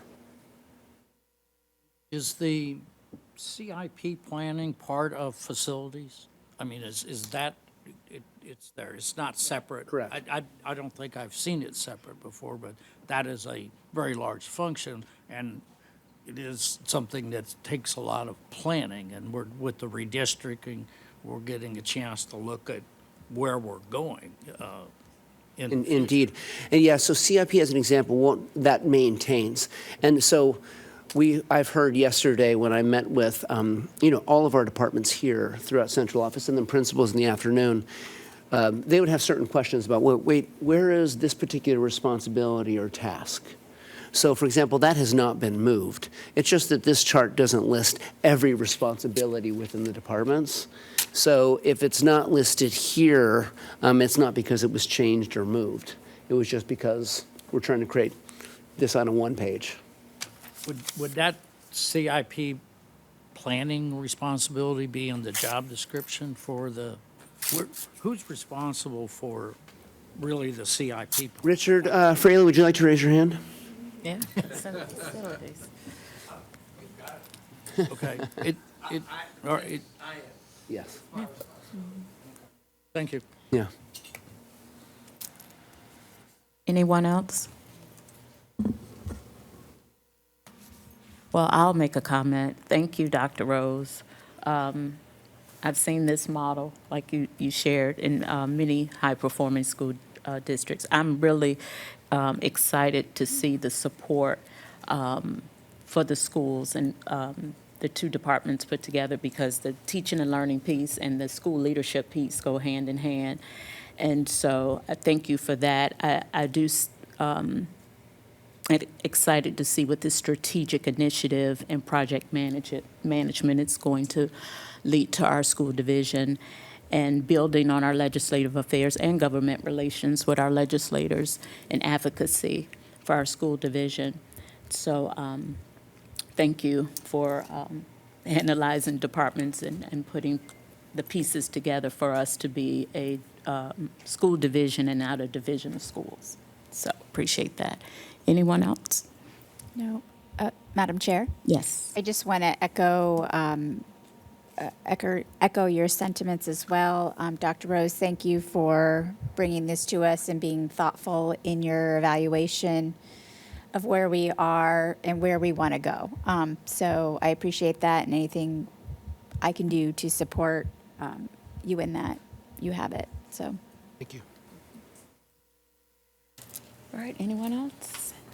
You have my support too. We've talked about this, and I really, I think this was going to work well moving forward. But it'll be positive outcomes. Thank you. All right, with that said, Ms. Tanner, please call the roll. Basine, Aye. DeCalagero, Aye. Martin, Aye. Polson, Aye. Slaughter, Aye. Thomas, and Buffalo. Aye. And with no further business, the hour is late. This meeting is adjourned.